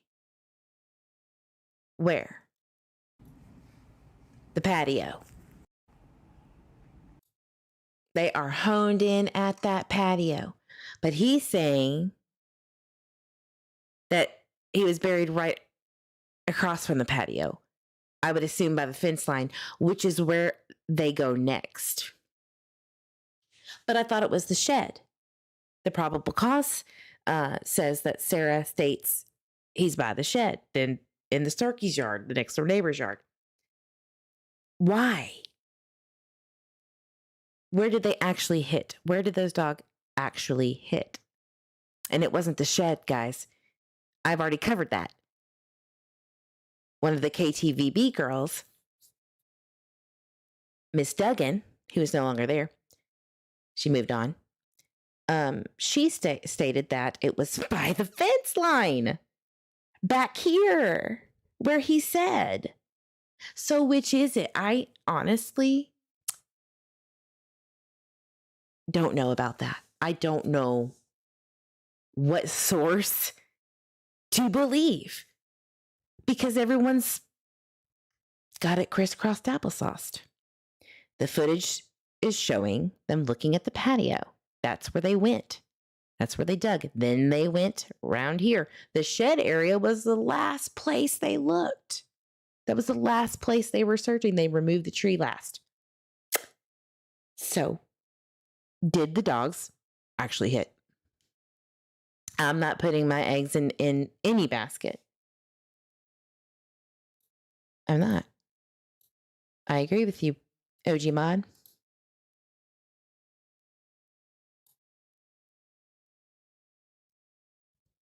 I wonder if there's any other footage that's similar to that. I think there was one more.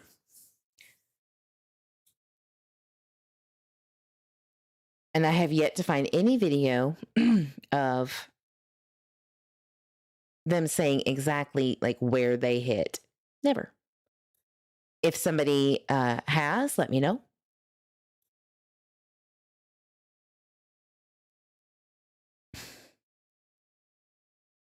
Gonna keep looking. Twitter always has the juicy stuff.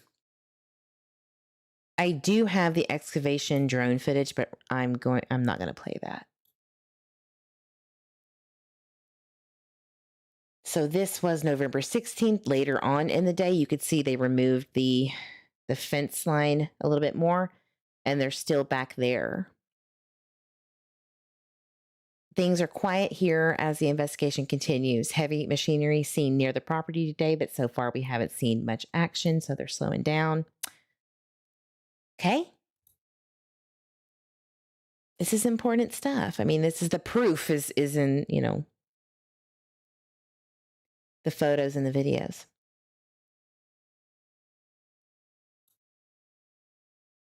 The excavation is going slow because they didn't want to miss anything, says Shady Huff. Or, y'all, I got no damn clue.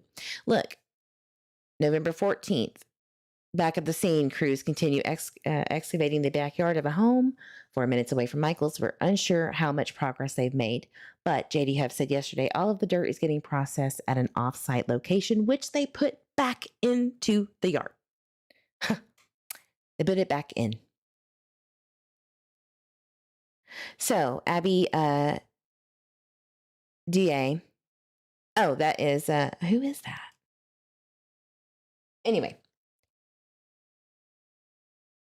Chief Huff confirmed earlier today, Wandra, an occupant of the house currently being excavated, may have had knowledge of Michael's death and failed to report it. They're shutting down operations. This is the day 2.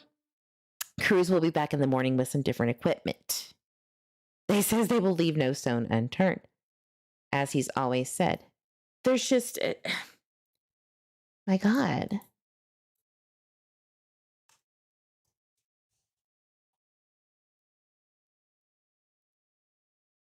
I hate that there's like this soccer player from some country that always shows up when you hashtag Michael Vaughan.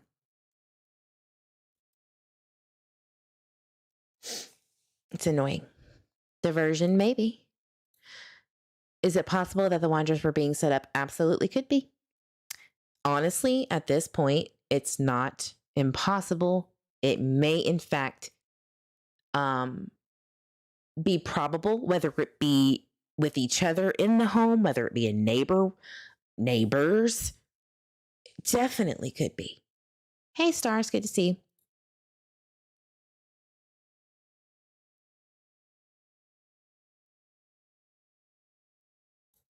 Oh, yeah, I forgot about that. The Fruitland Police Department obtained a search warrant for the residence along with the front and backyards. That was a thing that I was trying to find for the longest.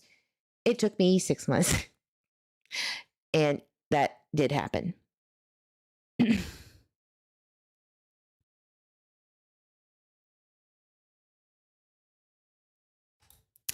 I mean, look, when it comes to the dogs hitting on remains, all 3 of them, that is very convincing that there is human remains back there. It doesn't say that it's Michael's. We don't know all of the evidence. We just don't. But if somebody like Sarah Wanderer screams, God Almighty told me who did it. God Almighty told me it was this person, that person, whatever. And let's just say your dog handlers didn't hit on nothing. Are you going to skip that excavation? Are you going to just let that go without any other probable cause besides Sarah going blah, blah, blah? What is in the probable cause? What is in the original PCA or the search warrant details? What all is entailed in that search warrant to come to Sarah and the house in the first place? What led them there? That's what I was trying to get at, is that, he's saying that the dogs hit, per the detectives, before they started the excavation and the false confession. Did somebody let them in before? Or what is that? How did they get to Sarah on November 12th in the first place, or November 11th? Well, Stacy said it. It was me. I was the false fibber of Michael being back there. Okay. So what led them there? Geofencing data? What else was there? Who said something? Did somebody come forward besides Stacy Wandra? This is where I'm trying to get at. Something happened or it didn't.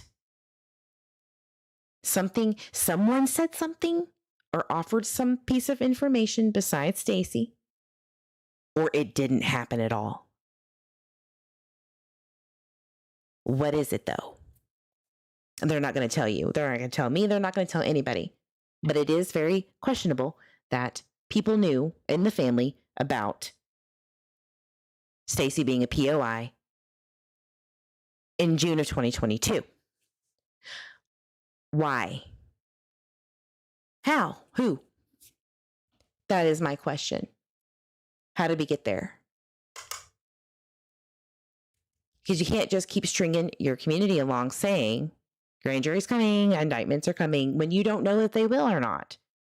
You're basically saying you're going to try to convince the grand jury to indict people.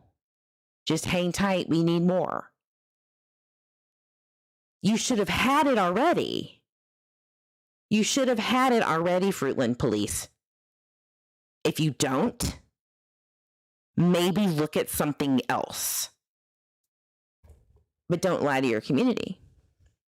It's very frustrating for people. I get emails all the time.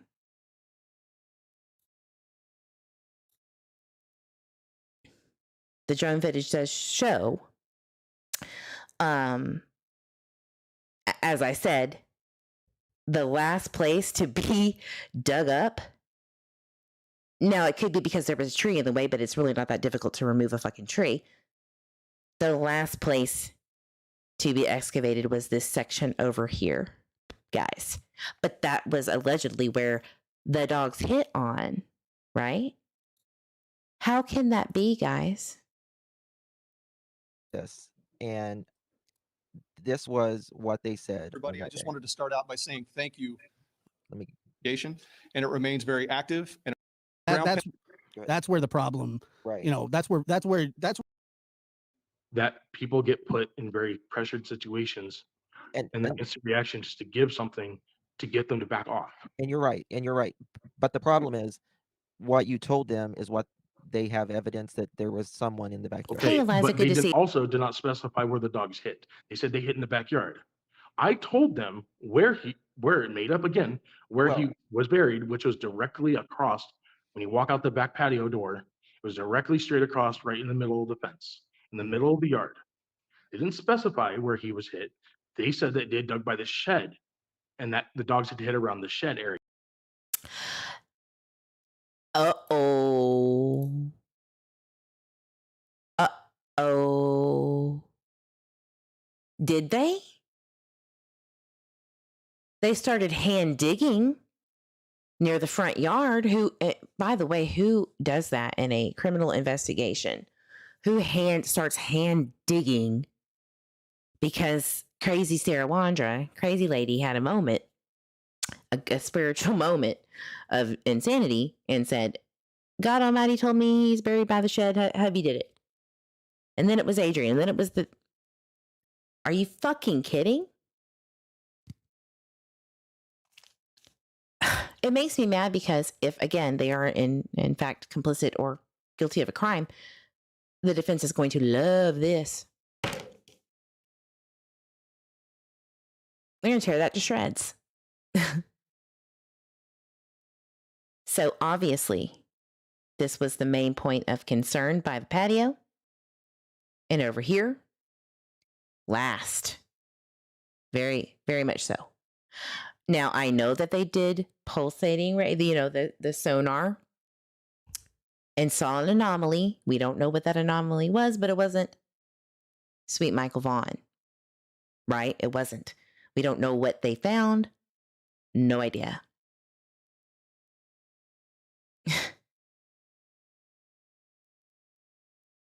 So what do you think?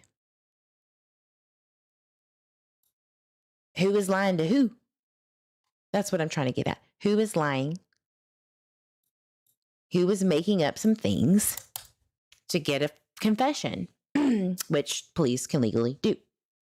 Did they really know what led them to interrogate Stacy Wandra? What made them go to them?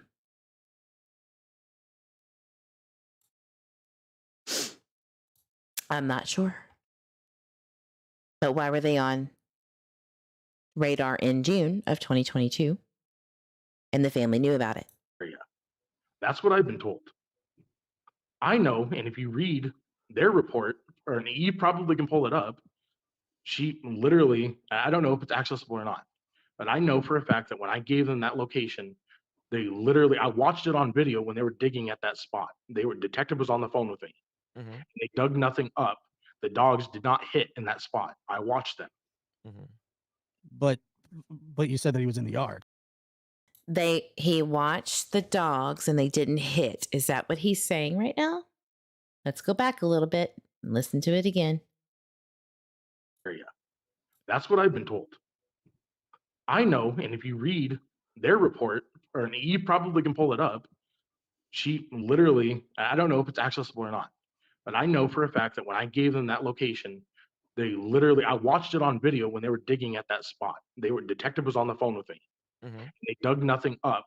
The dogs did not hit in that spot. I watched them. Mhm. But So where he told them to look, which could be aversion, don't go over here, look here.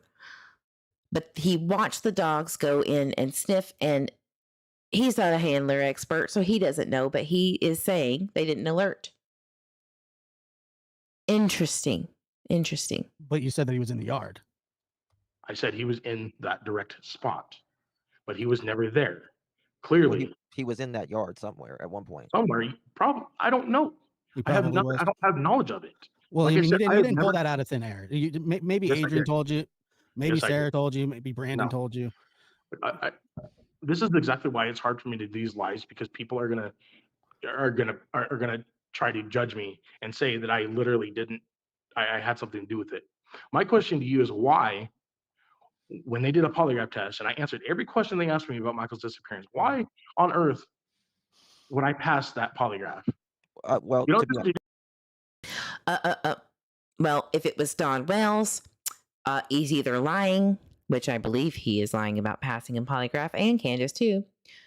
Even though we know, we all know that whole story. Ronnie Lawson saying they passed, blah blah blah. They can lie to you, they can lie to the public, whatever. But when it's somebody that you feel is guilty in your soul without evidence and before trial, you will make anything work against them, right? Just because you pass don't mean shit. And that's true. It could happen. It could. But he's saying that that's what they told him. you don't just get a false positive on a polygraph. well, but the thing is, I'm going to throw something back at you after if you are taking heavy medications and I haven't taken any medication. and you have He was in jail when they did the lie detector test. He was in jail, unless he's drinking moonshine out of the toilet or whatever they call it. Not moonshine, but what is it? Something punch or something like that. Anyway, or he's getting illegal drugs from inside the prison system, smuggling the drugs inside the prison system. Maybe, but I doubt it. And I'm pretty sure they would know. have these I haven't taken disorders. medication for years. Well, do you have proof that you passed a polygraph? Jailhouse wine They or can something like that. you can probably get it in the affidavit Because I somewhere. mean, you can't use I it in can a tell court you law that anyway. three people talked to me about my polygraph, including the guy that did the polygraph in the Meridian Police Department, the Highway Patrol. The Mhm. guy that did the polygraph told me, he asked, how do you feel you did? And I said, I was honest about everything. He goes, you're right, you did. And then later on, I talked to the detectives. They also verified. Scott Crimmon was also at the Meridian Highway Patrol during my testing. He also said that I passed my polygraph. Did Anita, Sarah pass? no. According to what I'm being told, no. I don't have confirmation. I'm hearing that from my mom and what the detectives told my mom, because Sarah was married to me. So here's Detective Crimmon. That's what he said.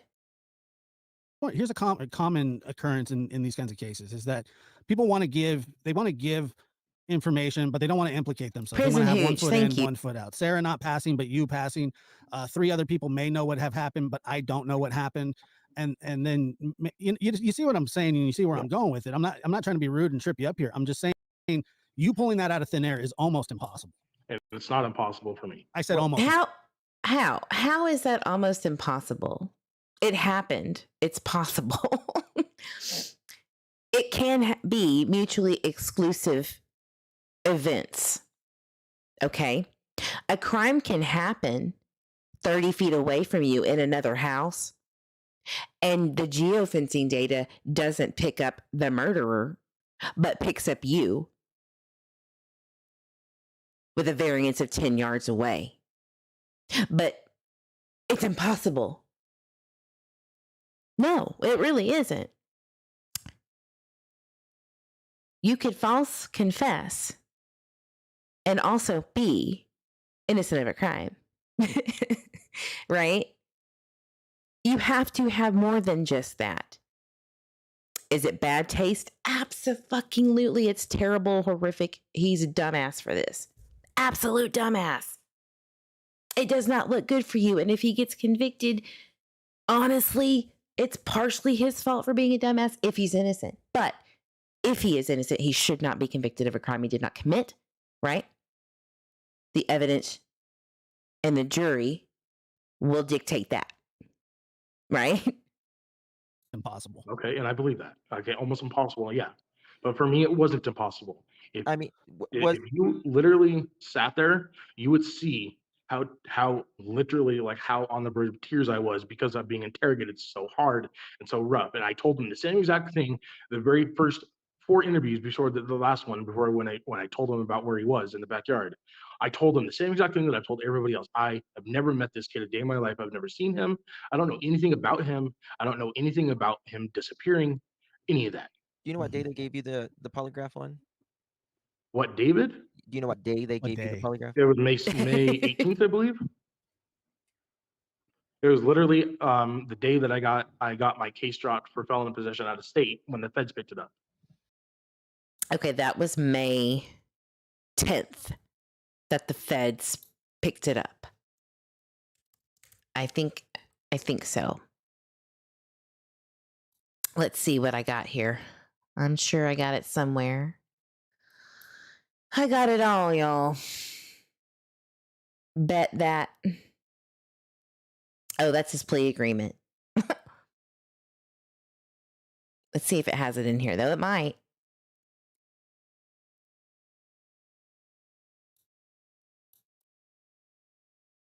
By the way, his plea agreement had nothing to do with Michael's case. That's what I was told.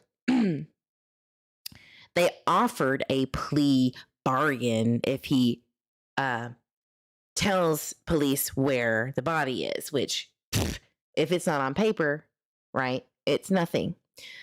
You know how these interrogations go. We have seen interrogations on YouTube, on TV for years, right? That's not how it works. They have to offer it to you in another way. In trial, they can't offer you shit. Investigators cannot offer you a deal. I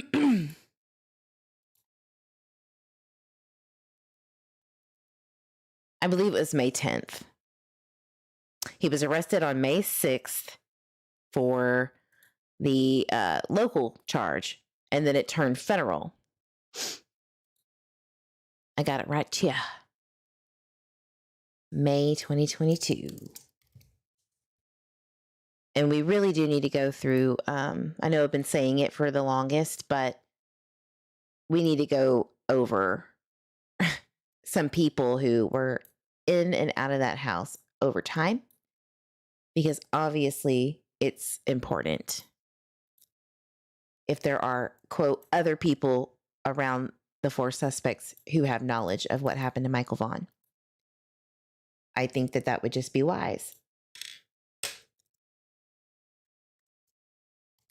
He was arrested, wanted subject May 10th, but hold on. His charge was dated May 6th. Warrant service May 16th. That was somebody else. The Sammies. The fancies. We'll get into that another day. Okay.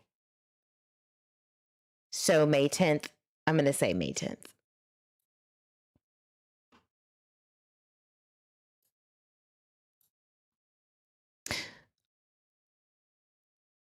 Yeah.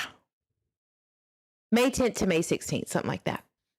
Okay, so while so you're basically lying to them while you're on the phone with them while they're digging up the backyard.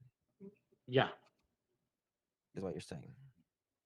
Now, see, the thing about the day is like you're saying that you and Sarah and Brandon went to Cuna. Now, the thing with Brandon's story, which he's saying that him and Stacy got home and they went to the gas station. Him and Sarah? Or Sarah, sorry, him and Sarah No. went They to never the went gas. to the Understand that, right? on 8th Street is where we pulled off. Was Brandon with you? Yes. I- They never went to the gas station. We left in our truck to go tow his car upon his request. Mhm. Hey, Meadow Clips.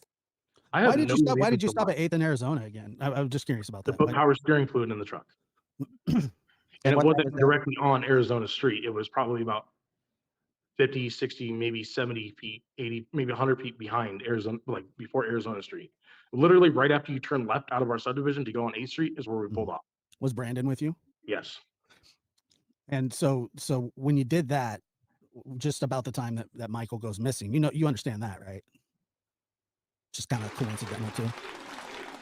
I don't know what else to tell you guys. I told everything. I told everything. Look, I've asked everything that and I know some people are saying, "Oh, Josh, you're being mean." I don't think I am. I'm just asking questions. And I'll let you finish up, Justin. No, I don't think you're being mean. I mean, I think we're trying to find out what's going on here, and that's the thing. There's 4 different people saying 4 different things. You ready?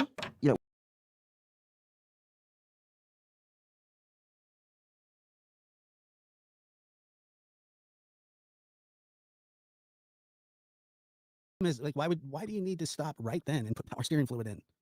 I mean, I think we're trying to find out what's going on here, and that's the thing. There's 4 different people saying 4 different things. Yeah. But has anybody known that? Is this the first time you're telling that? Nobody's asked me about it, but I told them everything. Oh, I didn't. I was just wondering if you were on CCTV at all that day, but they have you on CCTV correct. on 8th in Arizona Yes, correct. with Brandon in the car. Correct. And Sarah. Oof, I mean, And that's a you major saw a problem, boy right? that day. Hold on, you saw a boy that day as well, didn't you? You said Yes. you saw a boy. Further down. Well, oof, yeah, it's a problem, but why did it take that long to get the information? If they were on CCTV footage putting fluid into the car, why did it take until May of 2022 to look at them after being indicted on a federal gun charge? Like, what made them go that way? Something had to have, other than a suspicious family member looking at this and going, the babysitter. She must have known, right? What happened? I have sleuthed to the ends of the earth. I don't understand it. I have asked Stacy Wanderer, what led you there? What actually led them to you? Right? And it was from his understanding and my understanding of what he said, that when they picked up the federal gun charge and Sarah with the dog bone tanner looking ass shit, right? And looking into them at that point, that's why. But they had also, from my understanding, talked to Stacy and Sarah and all of them in August, which I've already gone over that. August 14th, there was some credible new information that came out of Hidden Meadows, Three Rivers Way, and they searched around the field and the back area of Hidden Meadows, which is a very steep, well, not very steep, but a pretty damn steep hill that goes into that little pond and then the river. Somebody in the neighborhood had given a lot of information. Now, I have no idea who that relates to or what it relates to. I have no idea. But I think they found something while searching. That's what I think. I think they found something that maybe looked planted, out of character, weird, over in that area. I have zero idea. Just a hunch. Because they came back a few months later And they kept coming back. They kept coming back around Southwest 8th and 9th, and then upwards. That's what happened. Further down 8th Street on the very right-hand side in somebody's yard. And he didn't look anything like Michael at any point in time. Okay. We didn't ever even approach the kid. Did the boy you saw have a yellow shirt on? I had to fill up the truck once a day with power steering fluid. Was that the only place that you're on, CC? Okay, about the kid, and then I really am going to wrap it up.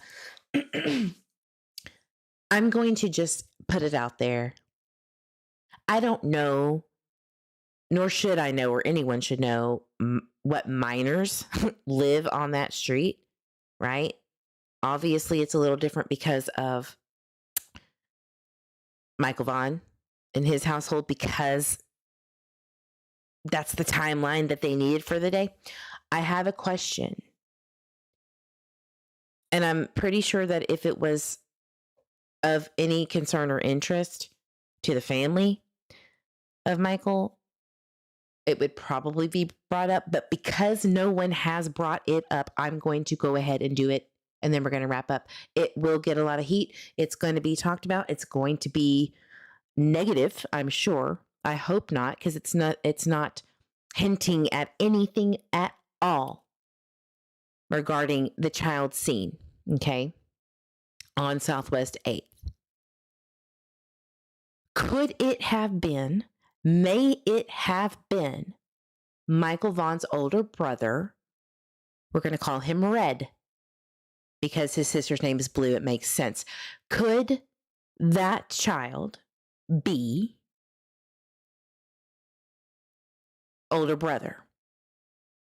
Was he seen? Was this child, who obviously, per Stacy, claims it was not Michael, could not have been Michael, this child that he saw who was older, maybe Hispanic, maybe he doesn't know for sure. He's always really wishy-washy about what he sees. Could it have been older brother who was helping look for Michael, or whatever it may be? Was it a neighbor? Did they talk to this child? Is it even worth mentioning? Sammy says, according to Stacy, Eve told him a Hispanic kid lived in the area where the boy was seen. Could it have been? I know, right, Sammy? Could it have been brother? Was he out playing and wasn't there during the time that dad was looking?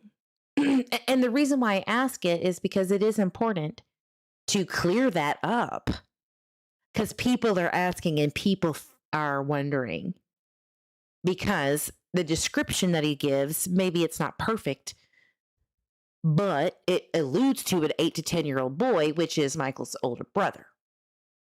And I would think that that needs to be cleared up pretty quickly. Because it could be somebody else. But it could also maybe be older brother. People are speculating on it. They have been. They've been asking me to bring it up and talk about it. I refused.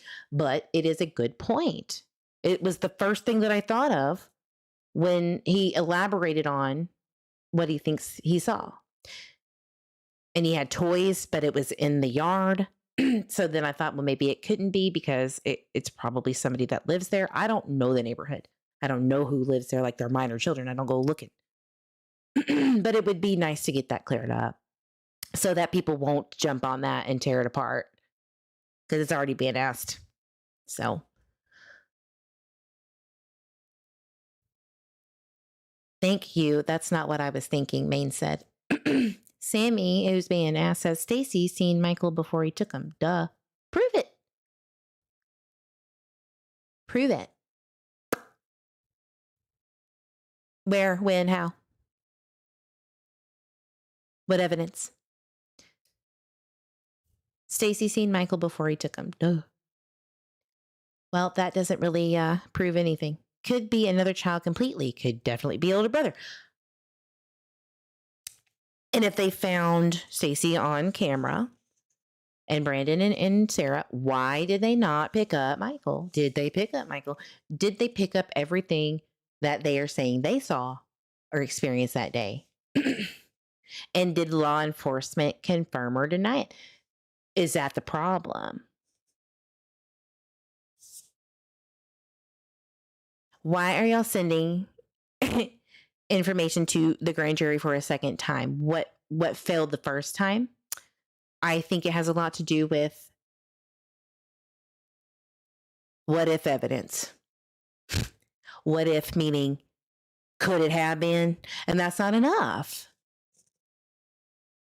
It's not enough. So what are y'all missing? Hellcat says if they had proof he saw him or was around him, wouldn't he be in jail? Absolutely. Absolutely. Oh, it's LaWanda. She's upset. LaWanda's butthurt that I am calling it for what it is. I mentioned older brother, and obviously you got to get the flying monkeys after True Crime with Evil, because when she brings up a valid point that strikes a nerve, that's when the attacks happen. You just saw it in real time. Yeah. Poor little Wanda. Sad. I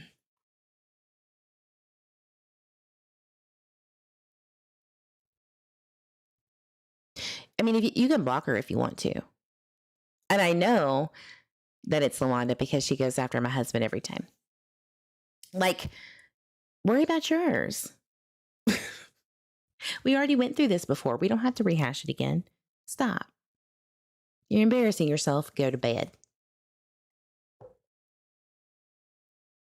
Via soup. Did she delete her comment? No, Mods did. You can block her. You can always block somebody that wants to go straight cutthroat. It's fine. Now I have a little bit of let's continue. Just to do it. CTV. No, I was on CCTV at the splash pad.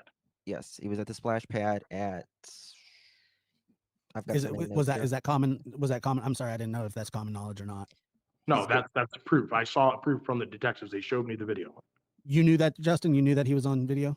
Yep, he's on video there at the splash pad, getting out of his truck. He says, Car. It wasn't the Car, Sammy rather, that I was. getting his. It wasn't the Sammy I was referring to. I promise you that, because one's in jail and the other one's hanging on for dear life. I'm sure. That was LaWanda. LaWanda. Enough. Correct. Okay, so yeah, I heard that. So what happened was that you dropped Correct. your chew, you got out, Yep. you got it at the splash pad. Okay, gotcha. Mhm. Yeah, no, I appreciate you answering. So to be yes. Yes. Room that he's staying in. He slept in the living room on the couch all the time. But that So doesn't he make was just sense. going to do his. You're right. It doesn't. But that's what Brandon said. But 30 minutes away to use his mom's washer. Correct. It's really simple about that. Listen, home dude wanted to do some laundry. And he went and he put it in the washer and grabbed new clothes and put them in the duffel bag. I don't know what else to say about that. If they had any inkling that Michael was in said duffel bag, I am almost positive they either have it or they're trying to find it. Okay? I mean, like, if we don't have a picture, if we don't have any more context on that, what do we do? We're not going to find said duffel bag, right? People really do. Like, I get why the Salem witch trials happened, right? Because conspiracy, if you believe it hard enough, and especially collectively, you will find what you're looking for and assume. Like, you will find it. My sister would come home 3 hours when she was in college to do laundry. I mean, some people just like their thing. I would do the same thing. I don't like using other people's stuff, right? I would go back to my mom's and do my laundry if I was staying at a friend's house. or if I was staying at somebody I knew for a long time. That's just how I am. I mean, I don't even think about it. It's just that's what I like. I have my detergent there. I have the dryer that I know sets at 45 minutes, dries my clothes. That's just how it is. Why does everybody make it such a big deal? But you can't question anything at all regarding the timeline being so fucked off for a year that police have to recreate it. Like, that is just a problem to me that I'll never understand. Mass hysteria, right? Mr. Eve says that's not the only reason, but every time she would come home, it was piles of laundry. I mean, that's just how it is sometimes. There's no place like Why? home. I don't know. But we also were at a point with Brandon where we were just like, want to argue with him. You kind of this is do, your because life. if you have any knowledge at all, Trying to get me to stay with her, and I'm like, no, I'm not. You know, yeah, I mean, but it's his wife. I mean, I get that. I get, no, you don't want. It's Oh no, it's no, catastrophe that's after what I'm the saying. fact. If I had any knowledge at all, I would have been the first person with no hesitation to Gotcha. let law enforcement know about any information I knew about him. Right. Like, I told that in every video. I told the cops that. I said, look, any information, if I had any knowledge, forehand knowledge, I would have been the first to tell you guys. Anything I knew. And Sarah, via a message from the jail to me, also stated the same thing. If I knew anything, I would be the first one to call police. Okay, just saying. That's what she messaged me. And I was like, okay. I mean, what else can you say? She goes, I don't know why they are saying what they are saying about me. It is not who I am. That's all I can say on behalf of Sarah Wandra. And I guarantee you, one message was not read because I asked, what is her opinion about the probable cause affidavit? She never got that message. I bet she didn't. I bet she didn't. And I kind of figured that, but so there is no questioning anything. It's an active investigation. They're not going to let that slide. So don't ask me to. I was honest with them, just like I'm being honest here. I told them the same exact thing that I'm telling everybody on my lives. There's nothing, not one thing that has changed. Yeah, and sometimes, you know, after you tell a story so many times, and it has been a while. Well, look, there was obviously something, at least with those two going on, Brandon and your wife. If she agreed to drive him to his mother, or to his mother's house to do laundry for God knows what reason, why he's taking his clothes out of his duffel bag, setting them next to the couch. Where, like, when he walked in to stay with you guys, where did he set? He brought that duffel bag with hold on him. a minute. Hold on a minute. He said in his interview, he said that he was just spending the night with you. No, Brendan stayed with us on multiple nights. Well, in I his mean, he stayed with us for months. interview, he said he had just spent the night with you guys that night. No, he is completely wrong. That's one of the reasons he owes us so much money. He's in debt with us over $1,000. No, Justin for all is wrong on this one. That's not what Brandon said. Brandon said that he met them during a taxi ride back in 2020, and he has been staying off and on with them for 2 years. That's what he said. So, see how not clearing shit up can make things happen that shouldn't, like being angry that Brandon's lying when he didn't, you know? He Well, agreed to pay us rent He's for called. staying with us. He said that, and this is his words, Stacey. It's not mine. But he said you were a nice guy, but you were a serial liar, is what he said. That's his words. No. Not mine. And he's washing clothes that he. Today, with Sarah to his house to go put his clothes in the dryer. Okay, right there, a lot of people were like, "Oh my God, why did he?" So he dried his clothes, and then it was only 15 minutes, so they couldn't have dried, and they put wet clothes back into the duffel bag. No, he came back with Sarah the next day and got the clothes and other shit. I don't know for a fact. I'm just saying that's what he said. That's what Stacey just said. I skipped a little far ahead, but Child's remains in the backyard, And then you say there's a duffel bag, a medium-sized duffel bag, and he's washing clothes that Tragedy pimp. you have a perfectly good washer machine at the house. And then you said he didn't bring the duffel bag home back that night. He did bring it back home. I said that. No. Yes, I did. I said he took his duffel bag, put his clothes in the washer, and he got a new change of clothes. I said that. So he put them back in the bag wet. No, he got a new set of. Okay, can we just for a minute? Oh my god, my brain hurts. Are you saying that he washed clothes and put wet clothes back into a bag that had Michael in it? Because that's what they're alluding to, that the bag was for Michael. That's what they are alluding to. Why would he put clothes in the duffel bag? It's evidence. Why would he just use it for his laundry after what they're saying? Use it to get rid of Michael. That is idiotic. You would get rid of that. That is evidence. You don't want DNA all over your clothes that you just washed. It doesn't make any sense, y'all. This is what I call reaching, extremely reaching. Of his clothes. He has like a fucking wardrobe. Right. He got new clothes. He left the old. Speculating. I don't know. This is my point I'm trying to make. If they said that there was cadaver dogs hit in the backyard of his mom's house, why aren't they digging up the backyard at his mom's house? Right.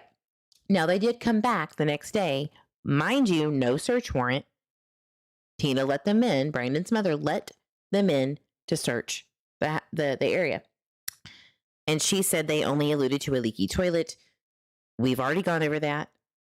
But they did come back with a bunch of cars when they originally ran the dogs through. We don't know what they hit on. No one has ever officially said anything. We can only assume that, but they obviously didn't find him. JD have said that search came up empty, meaning no Michael. We don't know what else they hit on. There is no report. We don't know. Tina just said some off the wall shit. That's it. That's, again, speculation. There's no documentation from the police, to my knowledge, saying that the cadaver dogs hit on his backyard. I haven't seen anything, nor have I heard anything other than hearing it from the media, from what's being said on YouTube videos and talking to Brooks. Again, that is, to my knowledge, is just speculation. This kid, a day in my life. His name's Michael. I know, but I heard it from a friend who follows. Yeah. Never did a taxi for him. Never took their kids anywhere. And never.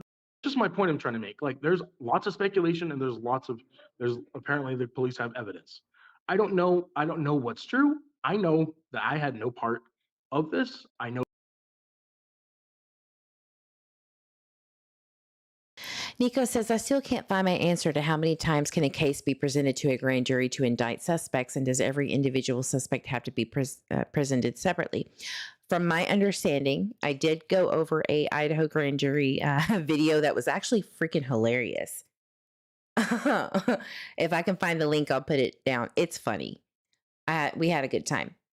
But there's a video out there that kind of gives you the details of how it works. You can go to a grand jury and present as many times as you want within session. But I believe 6 months is the longest that you could go to the grand jury to indict. I don't think there's a limit on offering that. But once the charges happen and are sent to the prosecutor, that's a wrap. That's it. I don't think there's a limit on how many times you can charge somebody, as long as it doesn't go to trial, right? Then you can do it as many times as you want. That's why the grand jury to me is dangerous, because it's more and more being used to just indict people to get them arrested or held. And it's kind of, it's shady, but I get why it's there, but I don't know. That I don't even know who this kid is. I've never heard of this kid a day in my life. His name's Michael. I know his name now, But I'm saying I don't know this person from Adam. I've never heard of this kid. When he went missing, I was like, who the fuck is he? Other His name is than Michael. Yeah, I know. Who the fuck is Michael? Like, I know that now, but I He's didn't so know annoying. it. I lived in the neighborhood for 2 years, never heard a peep about Tyler and Brandy or their kids. I didn't even know her. Yeah. Never did a tax for them, never took their kids anywhere, and never even Never took their kids anywhere. That did hit me a little weird. Like, he made it very clear that he didn't take anybody in that family anywhere. And it did give me pause because I had never heard of that being asked. If I'm wrong, please correct me, but I have never heard anybody ask him that.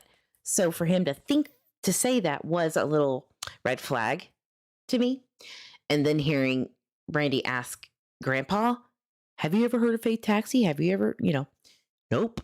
Like, never heard his voice on YouTube until that random day. Like, that did make me pause for a second.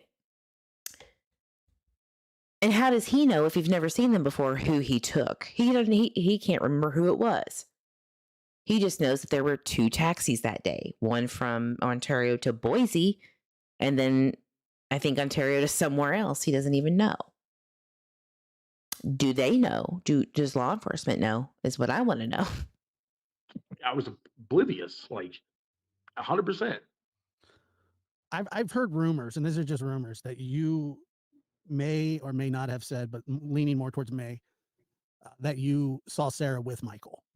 No, not at all. Never. That's not coming from me. And I heard that too, but I heard it from a friend who follows the YouTube channels. Oh, so you've heard the rumor? I've heard the rumor too, and that's not true at all. I've never once. The only child, like everybody was doing, everybody had a profile pic of Michael. Wait, but why would? Can you just tell me about that? Why would? Thank you, Mr. Why would somebody? I don't know. I have no answer to that. That makes no sense at all because Sarah has never, to my knowledge, I mean, when Sarah and I have been together, we were like Bonnie, like not Bonnie and Clyde, but we were like together 98% of the time. And didn't you have Michael's poster on your fridge? Yes. She had Michael's poster on the fridge. But it's your house too, so you never Correct. saw that photo? Correct, but that flyer was put up when it was given to us by when our. Okay, listen to this. Remember, Brandy and I think other people that were helping her hand out flyers, I believe Littles, meaning or eldest sister,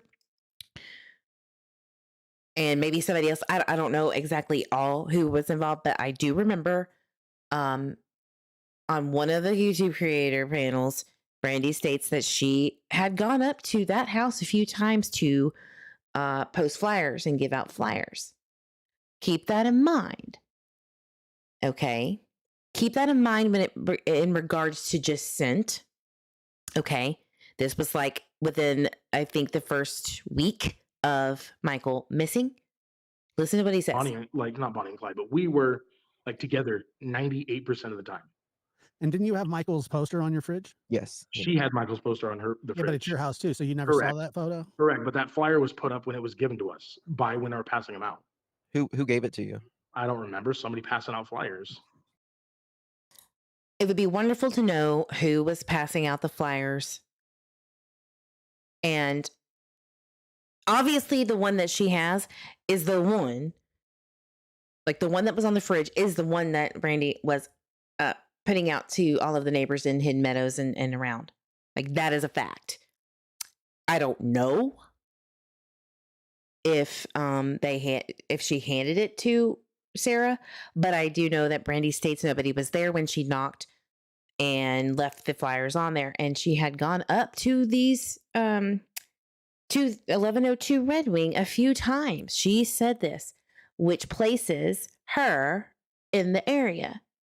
Not implicating anything at all. What I'm saying is that Sarah didn't go and nefariously grab a poster as like a memento, like Richard Allen did with Abby and Libby, Delphi case, which ironically happened right before this came out, which is where this idea is coming from. It is. She got it from Randy. Sarah put the missing flyer of Michael that she got from Randy, who left it on her door. So why is this tragedy pimping going on with this? Like,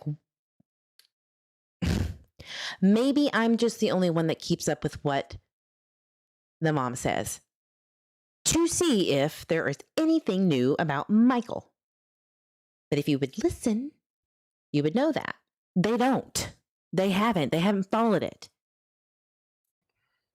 I just know it was literally given to us. I had Michael's profile picture, his picture of that was on that post profile picture on Facebook for the longest time, and I've already cleared that up with law enforcement. It was literally to show support of the missing boy Michael. Like everybody was doing. Everybody had a profile pic of Michael that lived around that neighborhood or that close friends or You know who had a blue light from Monkey? Their neighbors, the Starkeys. they had the blue light thing going. You know, Right, like literally, we didn't do the blue light thing, but we supported him by posting his picture on my Facebook page and her doing YouTube or TikTok videos with his profile, that missing boy picture in the background of the TikToks. So, after you get home from, so he's flat out lying. You say milk? Absolutely milk. Yes. And did he stay with you the next night? Yes, he lived with us pretty much. We like pretty much took care of him, babysat him in a sense, if you mind. But didn't he have a house?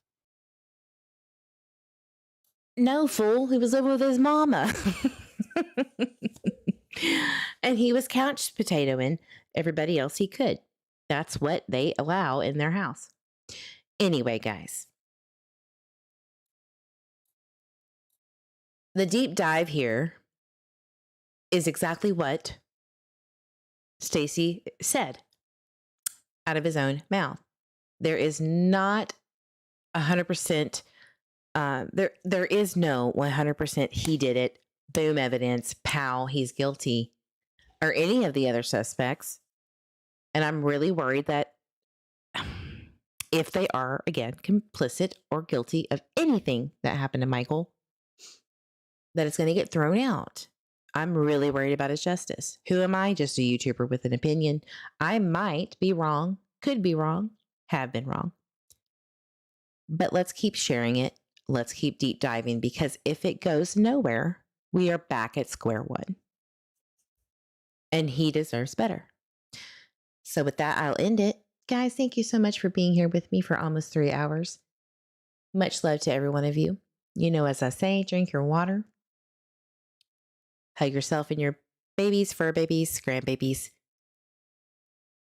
And let's continue advocating for this boy. Have a great night, guys. Thank you.